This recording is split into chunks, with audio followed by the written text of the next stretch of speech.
ਫਿਰ ਉਸ ਤੋਂ ਬਾਅਦ ਦੇ ਵਿੱਚ ਆਪਾਂ ਇਮੀਗ੍ਰੇਸ਼ਨ ਦੀ ਜਿਹੜੀ ਗੱਲਬਾਤ ਕਰਾਂਗੇ, ਜਿਸ ਦੇ ਵਿੱਚ ਅਟਾਰਨੀ ਜਗਬੀਰ ਤਿਰਕੀਆਣਾ ਜਿਹੜੇ ਉਹ ਆਪਣੇ ਨਾਲ ਜੁੜਨਗੇ। ਸੋ ਤੁਸੀਂ ਵੀ ਉਹਨਾਂ ਨੂੰ ਬਾਅਦ ਦੇ ਵਿੱਚ ਜਿਹੜਾ ਉਹ ਸਵਾਲ ਜਵਾਬ ਕਰ ਸਕੋਗੇ। ਅੱਜ ਜਿਹੜਾ ਯੂ ਵੀਜ਼ੇ ਦੇ ਉੱਤੇ ਥੋੜ੍ਹੀ ਜਿਹੜੀ ਜਾਣਕਾਰੀ ਹੈ ਉਹ ਆਪਣੇ ਨਾਲ ਜਿਹੜੀ ਉਹ ਸਾਂਝੀ ਕਰਨਗੇ। ਸੋ ਪਹਿਲਾਂ ਉਸ ਦੇ ਬਾਰੇ ਜਾਣਕਾਰੀ ਹੋਵੇਗੀ, ਫਿਰ ਉਸ ਤੋਂ ਬਾਅਦ 'ਚ ਤੁਹਾਡੇ ਜਿਹੜੇ ਸਵਾਲ ਆ ਉਹ ਉਹਨਾਂ ਦੇ ਆਨਸਰ ਜਿਹੜੇ ਉਹ ਕਰਨਗੇ।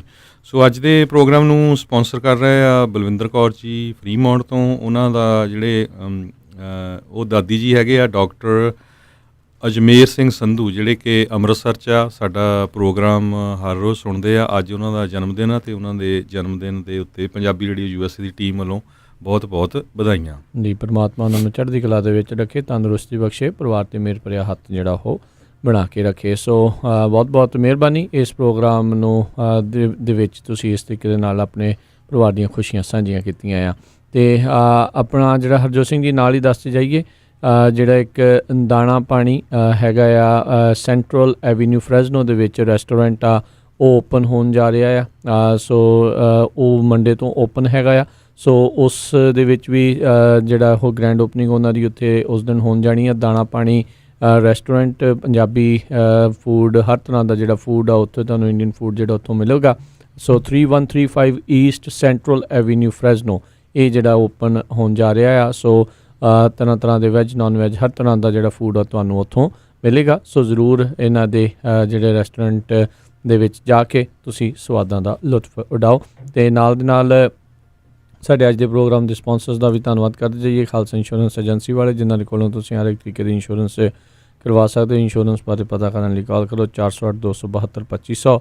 Manjeet Singh, Narinder Kaur Clark Clovis, Amarjit Singh Stockton, Amarjit Singh Satnam Singh, Malkit Singh Pawla, Paramjit Kaur Pawla Yuba City, Amarjit Singh Dosanjh, Jarnail Singh Sahota Yuba City, Paramjit Singh Deol Fresno, Gurmel Singh Balbir Bassi Sausalito, Karnail Singh Randhawa Sacramento, Bisla ਪਰਿਵਾਰ Fresno, Minder Dhaliwal Bakersfield, Harjit Singh Lathrop, Meena Pal Pennsylvania, Makhan Singh Mann Wisconsin, antelope truck stop Burns, Kuldeep Singh Missouri city. ਇਹਨਾਂ ਸਾਰਿਆਂ ਦਾ ਬਹੁਤ ਬਹੁਤ ਧੰਨਵਾਦ ਜੀ। ਜੀ ਅੱਜ ਦੀਆਂ ਜੇ ਖਬਰਾਂ ਵੱਲ ਆਈਏ, ਸਭ ਤੋਂ ਪਹਿਲਾਂ ਜਿਹੜੀ ਖਬਰ ਇਹ ਆ ਰਹੀ ਹੈਗੀ ਆ, SBA ਨੇ ਜਿਹੜੀ ਸਮਾਲ ਬਿਜ਼ਨਸ ਐਡਮਿਨਿਸਟ੍ਰੇਸ਼ਨ ਆ, ਉਹਨਾਂ ਨੇ PPP ਲੋਨ ਜਿਹੜੀ ਫੋਰਗਿਵਨੈਸ ਐਪਲੀਕੇਸ਼ਨ ਆ ਉਹ ਕੱਲ੍ਹ ਸ਼ਾਮੀ ਜਾਰੀ ਕੀਤੀ ਹੈਗੀ ਆ।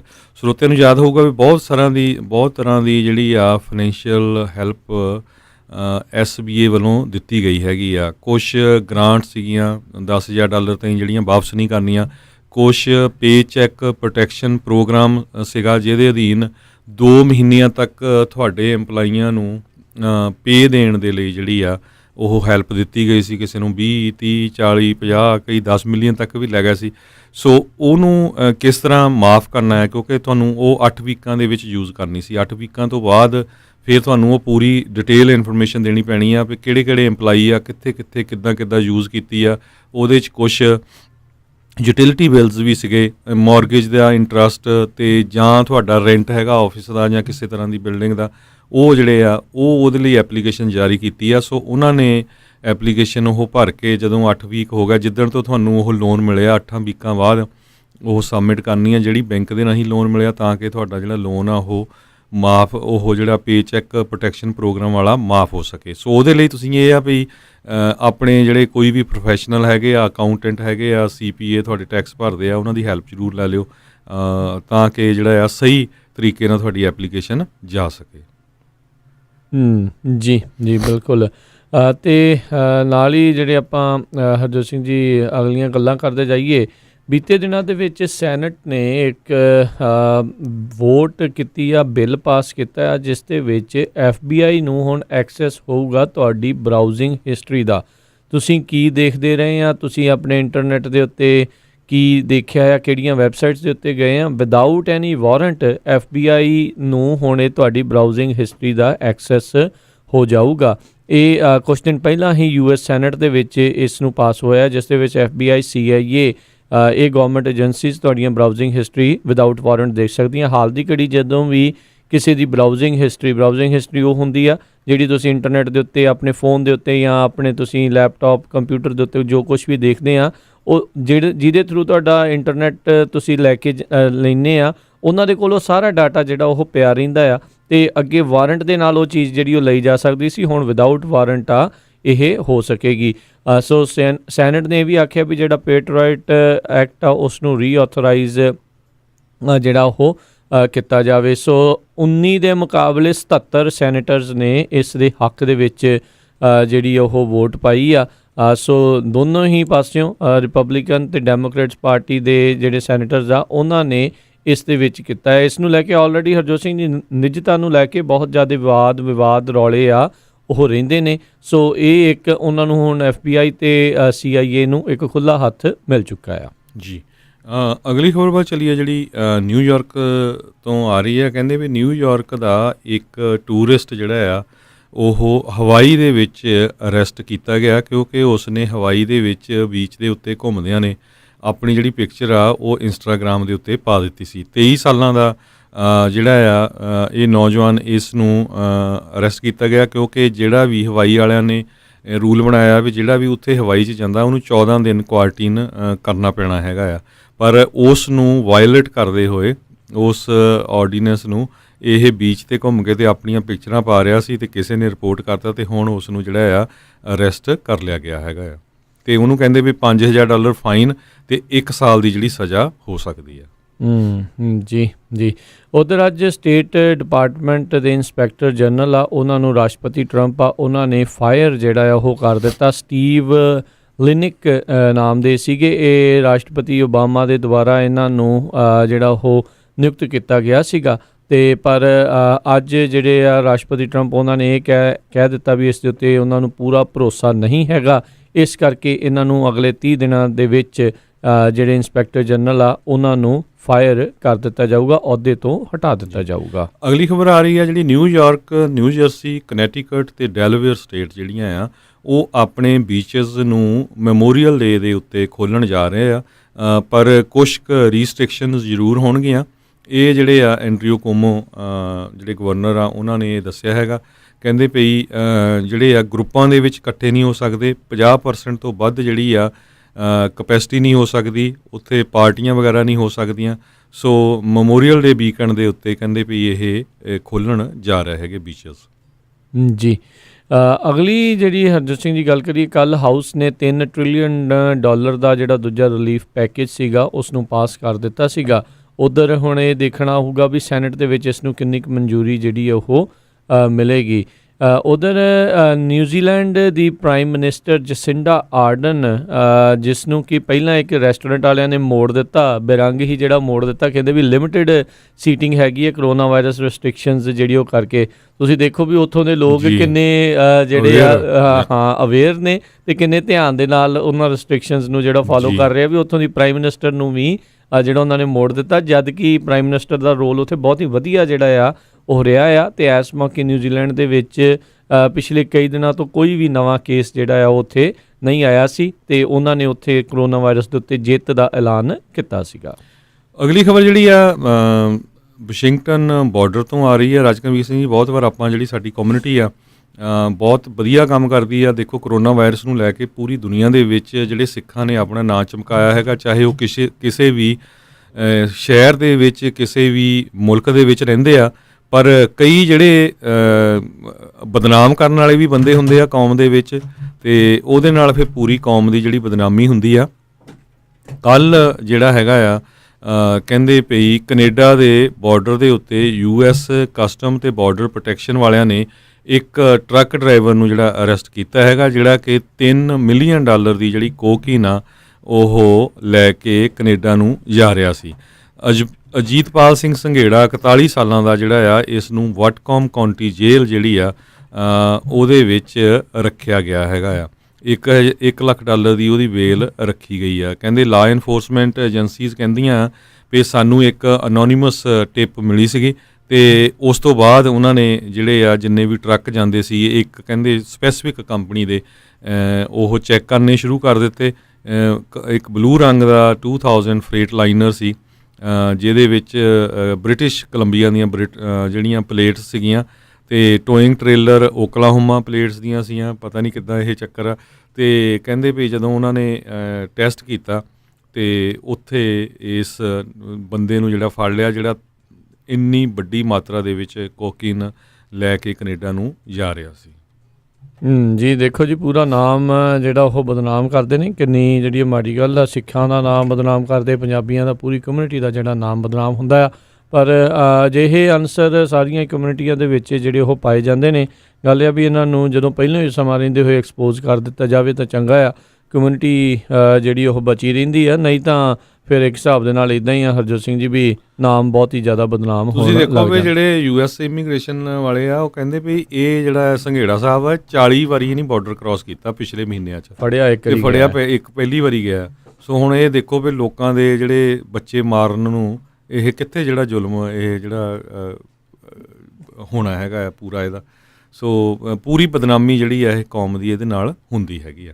ਜੀ ਜੀ ਅਤੇ ਆਪਾਂ ਇੱਥੇ ਹਰਜੋਤ ਸਿੰਘ ਜੀ ਆਪਾਂ ਇੱਕ ਜਿਹੜੀ ਜੀ ਬ੍ਰੇਕ ਲੈਂਦੇ ਹਾਂ ਅਤੇ ਆਪਾਂ ਉਸ ਤੋਂ ਬਾਅਦ ਦੇ ਵਿੱਚ ਜਿਹੜੇ ਅਟਰਨੀ ਜੇ ਤਰਕੀਆਣਾ ਆ ਉਹਨਾਂ ਦੇ ਨਾਲ ਜੁੜਾਂਗੇ। ਯੂ ਵੀਜ਼ੇ ਬਾਰੇ ਜਿਹੜੇ ਉਹ ਅੱਜ ਆਪਣੇ ਨਾਲ ਵਿਸ਼ੇਸ਼ ਤੌਰ ਦੇ ਉੱਤੇ ਜਾਣਕਾਰੀ ਉਹ ਸਾਂਝੀ ਕਰਨਗੇ ਅਤੇ ਫਿਰ ਉਸ ਤੋਂ ਬਾਅਦ ਦੇ ਵਿੱਚ ਸਮਾਂ ਰਹਿੰਦੇ ਹੋਏ ਜਿਹੜੇ ਸਵਾਲ ਆ ਉਹਨਾਂ ਦੇ ਜਵਾਬ ਵੀ ਉਹ ਦੇਣਗੇ। ਇੱਕ ਵਾਰੀ ਫਿਰ ਆਪਾਂ ਬਲਵਿੰਦਰ ਕੌਰ ਜੀ ਉਹਨਾਂ ਦਾ ਧੰਨਵਾਦ ਕਰਦੇ ਹਾਂ, ਜਿਹੜੇ ਕਿ ਡਾਕਟਰ ਅਜਮੇਰ ਸਿੰਘ ਸੰਧੂ ਅੰਮ੍ਰਿਤਸਰ ਦੇ ਵਿੱਚ ਹੈਗੇ ਆ, ਅਜੇ ਦੇ ਨਾਮ ਕਰਕੇ ਜਾਣੇ ਜਾਂਦੇ ਆ। ਅਤੇ ਉਹਨਾਂ ਦੇ ਦਾਦੀ ਜੀ ਆ, ਉਹਨਾਂ ਨੇ ਅੱਜ ਦਾ ਇਹ ਅਪਡੇਟ ਅਮਰੀਕਾ ਪ੍ਰੋਗਰਾਮ ਸਪੋਂਸਰ ਕੀਤਾ ਅਤੇ ਉਹ ਇਹ ਫਰੀਮੌਂਟ 'ਚ ਰਹਿੰਦੇ ਆ। ਕਹਿੰਦੇ ਵੀ ਜਿਹੜਾ ਉਹਨਾਂ ਦਾ ਪੋਤਾ ਆ ਇਹ ਹਰ ਰੋਜ਼ ਸਾਡਾ ਪੰਜਾਬੀ ਰੇਡੀਓ USA ਦਾ ਅਪਡੇਟ ਅਮਰੀਕਾ ਪ੍ਰੋਗਰਾਮ ਸੁਣਦਾ। ਸੋ ਡਾਕਟਰ ਸਾਹਿਬ ਨੂੰ ਜਨਮ ਦਿਨ ਦੀਆਂ ਬਹੁਤ ਬਹੁਤ ਵਧਾਈਆਂ ਜੀ।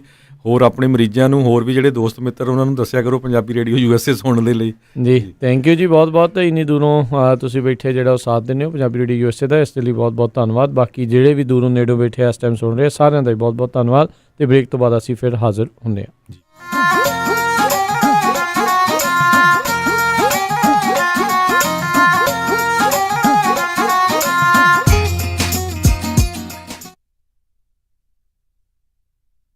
ਗੁਰੀ, ਅੱਜ ਮੇਰਾ ਘਰੇ ਖਾਣਾ ਖਾਣ ਨੂੰ ਬਿਲਕੁਲ ਦਿਲ ਨਹੀਂ ਕਰ ਰਿਹਾ। ਚੱਲ ਫਿਰ ਕਿਤੋਂ ਬਾਹਰੋਂ ਖਾਣਾ ਖਾ ਆਉਨੇ ਆ। ਮੇਰਾ ਅੱਜ ਚਾਟ ਖਾਣ ਨੂੰ ਦਿਲ ਕਰਦਾ ਹੈ, ਨਾਲੇ ਛੋਲੇ ਭਟੂਰੇ। ਦੱਸ ਫਿਰ ਕਿੱਥੇ ਖਾਣਾ ਖਾਣ ਜਾਣਾ? ਆਪਾਂ ਚੱਲਦੇ ਆ ਬੰਬੇ ਕੁਜ਼ੀਨ ਅਤੇ ਇੰਡੀਅਨ ਸਵੀਟਸ ਤੇ।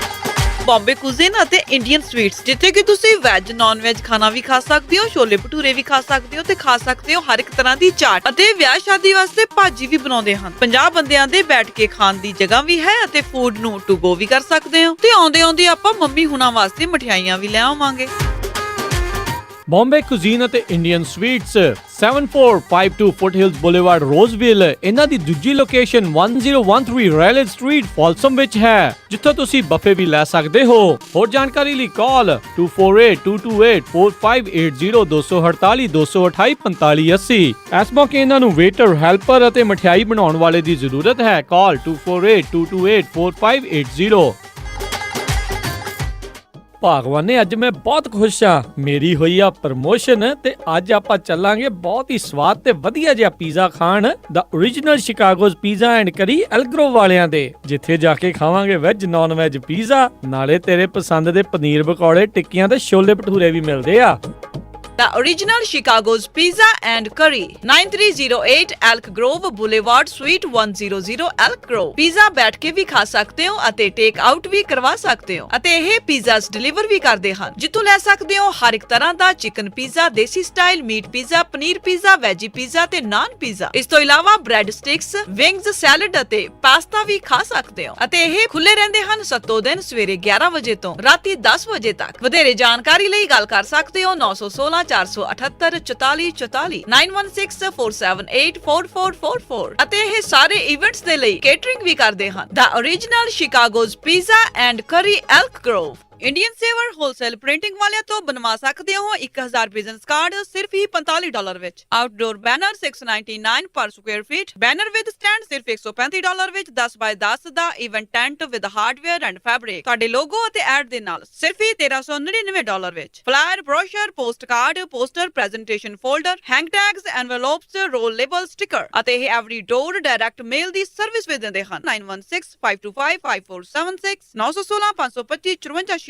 ਇਮੀਗ੍ਰੇਸ਼ਨ, ਫੈਮਿਲੀ ਲਾਅ ਦੇ ਨਾਲ ਸੰਬੰਧਿਤ ਕਿਸੇ ਵੀ ਤਰ੍ਹਾਂ ਦੀ ਕਾਨੂੰਨੀ ਸਲਾਹ ਦੇ ਲਈ ਗੱਲ ਕਰ ਸਕਦੇ ਹੋ ਸ਼ਾਹਿਦ ਮਨਜ਼ੂਰ ਜੀ ਨਾਲ। ਪਰਸਨਲ ਇੰਜਰੀ ਜਿਵੇਂ ਕਿ ਕਾਰ ਐਕਸੀਡੈਂਟ, ਸਲਿਪ ਅਤੇ ਫਾਲ ਦੇ ਨਾਲ ਸੰਬੰਧਿਤ ਕਿਸੇ ਵੀ ਤਰ੍ਹਾਂ ਦੀ ਕਾਨੂੰਨੀ ਸਲਾਹ ਦੇ ਲਈ ਗੱਲ ਕਰ ਸਕਦੇ ਹੋ ਸ਼ਾਹਿਦ ਮਨਜ਼ੂਰ ਲਾ ਫਰਮ 3017 ਡੌਗਲਸ ਬੁਲੇਵਾਰਡ ਸਵੀਟ 104 ਰੋਜ਼ਵਿਲ। ਵਧੇਰੇ ਜਾਣਕਾਰੀ ਲਈ ਗੱਲ ਕਰ ਸਕਦੇ ਹੋ 9163061665 916 306 1665 ਮਨਜ਼ੂਰ ਲਾ ਫਰਮ। ਕੀ ਤੁਹਾਨੂੰ ਇਸ ਗੱਲ ਦਾ ਅਹਿਸਾਸ ਹੈ ਜੇ ਕੰਮ ਕਰਦਿਆਂ ਹਾਰਟ ਅਟੈਕ, ਸਟ੍ਰੋਕ, ਭਿਆਨਕ ਸੱਟ ਚੋਟ, ਮੇਜਰ ਆਰਗਨ ਟ੍ਰਾਂਸਪਲਾਂਟ ਜਾਂ ਕੈਂਸਰ ਵਰਗੀ ਨਾਮੁਰਾਦ ਬਿਮਾਰੀ ਹੋ ਜਾਵੇ ਤਾਂ ਘਰ-ਬਾਰ ਦੇ ਖਰਚੇ ਲਈ ਆਮਦਨ ਕਿੱਥੋਂ ਆਵੇਗੀ? MAF financial and insurance services ਕੋਲ ਇਸ ਦਾ ਜਵਾਬ ਹੈ। ਇਹਨਾਂ ਕੋਲ ਮਾਡਰਨ ਇੰਸ਼ੋਰੈਂਸ ਪਲਾਨ ਹਨ ਜੋ ਤੁਹਾਡੇ ਤੇ ਤੁਹਾਡੇ ਪਰਿਵਾਰ ਦੀ ਆਮਦਨ ਦਾ ਸਾਧਨ ਬਣ ਸਕਦੇ ਹਨ। MAF ਦੇ ਪ੍ਰੋਫੈਸ਼ਨਲ ਤੋਂ ਟੈਕਸ ਫ੍ਰੀ ਰਿਟਾਇਰਮੈਂਟ ਇਨਕਮ ਕਿਵੇਂ ਲੈਣੀ ਹੈ, ਇਸ ਬਾਰੇ ਪਤਾ ਕਰ ਸਕਦੇ ਹੋ। ਜੇ ਤੁਸੀਂ ਹਾਈ ਨੈਟਵਰਥ ਪਰਿਵਾਰ ਹੋ ਅਤੇ ਐਸਟੇਟ ਟੈਕਸ ਲਈ ਪ੍ਰੀਮੀਅਮ ਫਾਈਨੈਂਸ ਪਾਲਿਸੀ ਤੁਹਾਡੇ ਲਈ ਕਿਵੇਂ ਲਾਹੇਵੰਦ ਹੋ ਸਕਦੀ ਹੈ, ਉਹ ਵੀ ਪਤਾ ਕਰ ਸਕਦੇ ਹੋ। ਅੱਜ ਹੀ ਕਾਲ ਕਰੋ MAF 9167406400 916 740 6400। MAF also provides a platform for experienced financial professionals with top pay, company revenue and virtual agent training program. Visit maflife.com. MAF, California Department of Insurance License number 0M92002. ਤੁਸੀਂ ਸੁਣ ਰਹੇ ਹੋ Punjabi radio USA KOBO Yuba City 1450 AM, KIID Sacramento 1470 AM, KWRU Fresno 1300 AM, KLHC Bakersfield 1350 AM.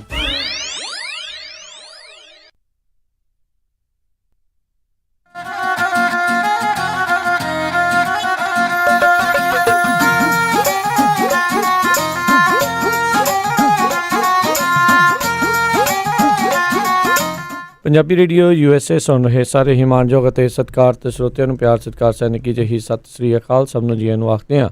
ਸੋ ਤੇ programme update America ਦੇ ਵਿੱਚ ਆਪ ਸਭ ਦਾ ਇੱਕ ਵਾਰੀ ਫੇਰ ਸਵਾਗਤ ਹੈ। ਬ੍ਰੇਕ ਤੋਂ ਬਾਅਦ ਹਰਜੋਤ ਸਿੰਘ ਜੀ ਜੀਆਂ ਨੂੰ ਸਵਾਗਤ ਹੈ। ਸਤਿ ਸ੍ਰੀ ਅਕਾਲ। ਸਤਿ ਸ਼੍ਰੀ ਅਕਾਲ, ਧੰਨਵਾਦ ਜੀ ਆਇਆਂ ਨੂੰ ਜੀ। ਤੇ ਆਓ ਆਪਾਂ ਹੁਣ ਜਿਹੜੀ ਗੱਲਬਾਤ ਆ ਇਮੀਗ੍ਰੇਸ਼ਨ ਦੇ ਬਾਬਤ ਜਿਹੜੀ ਉਹ ਕਰਾਂਗੇ ਕਿ ਕੁਛ ਇਮੀਗ੍ਰੇਸ਼ਨ ਦੇ ਵਿੱਚ ਚੱਲ ਰਿਹਾ ਉਹ ਵੀ ਆਪਣੇ ਸਰੋਤਿਆਂ ਦੇ ਨਾਲ ਸਾਂਝੇ ਕਰਾਂਗੇ। ਤੇ ਨਾਲ ਦੇ ਨਾਲ ਜਿਹੜੇ ਇਮੀਗ੍ਰੇਸ਼ਨ ਦੇ ਅਟਰਨੀ ਆਪਣੇ ਨਾਲ ਜਗਵੀਰ ਸਿੰਘ ਤਿਰਕੀਆਣਾ ਉਹ ਇਸ ਟਾਈਮ ਜੁੜ ਚੁੱਕੇ ਨੇ। ਜਗਵੀਰ ਜੀ ਜੀਆਂ ਨੂੰ ਸਵਾਗਤ ਹੈ। ਸਤਿ ਸ੍ਰੀ ਅਕਾਲ ਜੀ। ਸਤਿ ਸ਼੍ਰੀ ਅਕਾਲ ਭਾਜੀ। ਸਤਿ ਸ਼੍ਰੀ ਅਕਾਲ ਜੀ ਦੋਨੋਂ ਵੀਰਾਂ ਨੂੰ ਜੀ। ਸੋ ਇੱਕ ਵਾਰੀ ਫਿਰ ਆਪਾਂ ਅੱਜ ਦਾ ਪ੍ਰੋਗਰਾਮ ਜਿਹੜਾ ਆ ਉਹ ਮਾਤਾ ਜਿਹੜੇ ਹੈਗੇ ਆ ਬਲਵਿੰਦਰ ਕੌਰ ਜੀ ਸਪਾਂਸਰ ਕਰ ਰਹੇ ਆ। ਉਹਨਾਂ ਦੇ ਬੇਟਾ ਜੀ ਡਾਕਟਰ ਅਜਮੇਰ ਸਿੰਘ ਸੰਧੂ ਆ। ਪਹਿਲਾਂ ਸਾਡੇ ਤੋਂ ਗਲਤੀ ਨਾਲ ਪੋਤਾ ਜੀ ਕਹਿ ਹੋ ਗਿਆ ਸੀ। ਸੋ ਡਾਕਟਰ ਜੀ ਨੂੰ ਬਹੁਤ ਬਹੁਤ ਜਨਮ ਦਿਨ ਦੀਆਂ ਵਧਾਈਆਂ ਜੋ ਅੰਮ੍ਰਿਤਸਰ ਤੋਂ ਸਾਡਾ ਪ੍ਰੋਗਰਾਮ ਲਾਈਵ ਸੁਣ ਰਹੇ ਆ ਅਤੇ ਅੱਜ ਦਾ ਪ੍ਰੋਗਰਾਮ ਸਪਾਂਸਰ ਕਰ ਰਹੇ ਆ ਜੀ।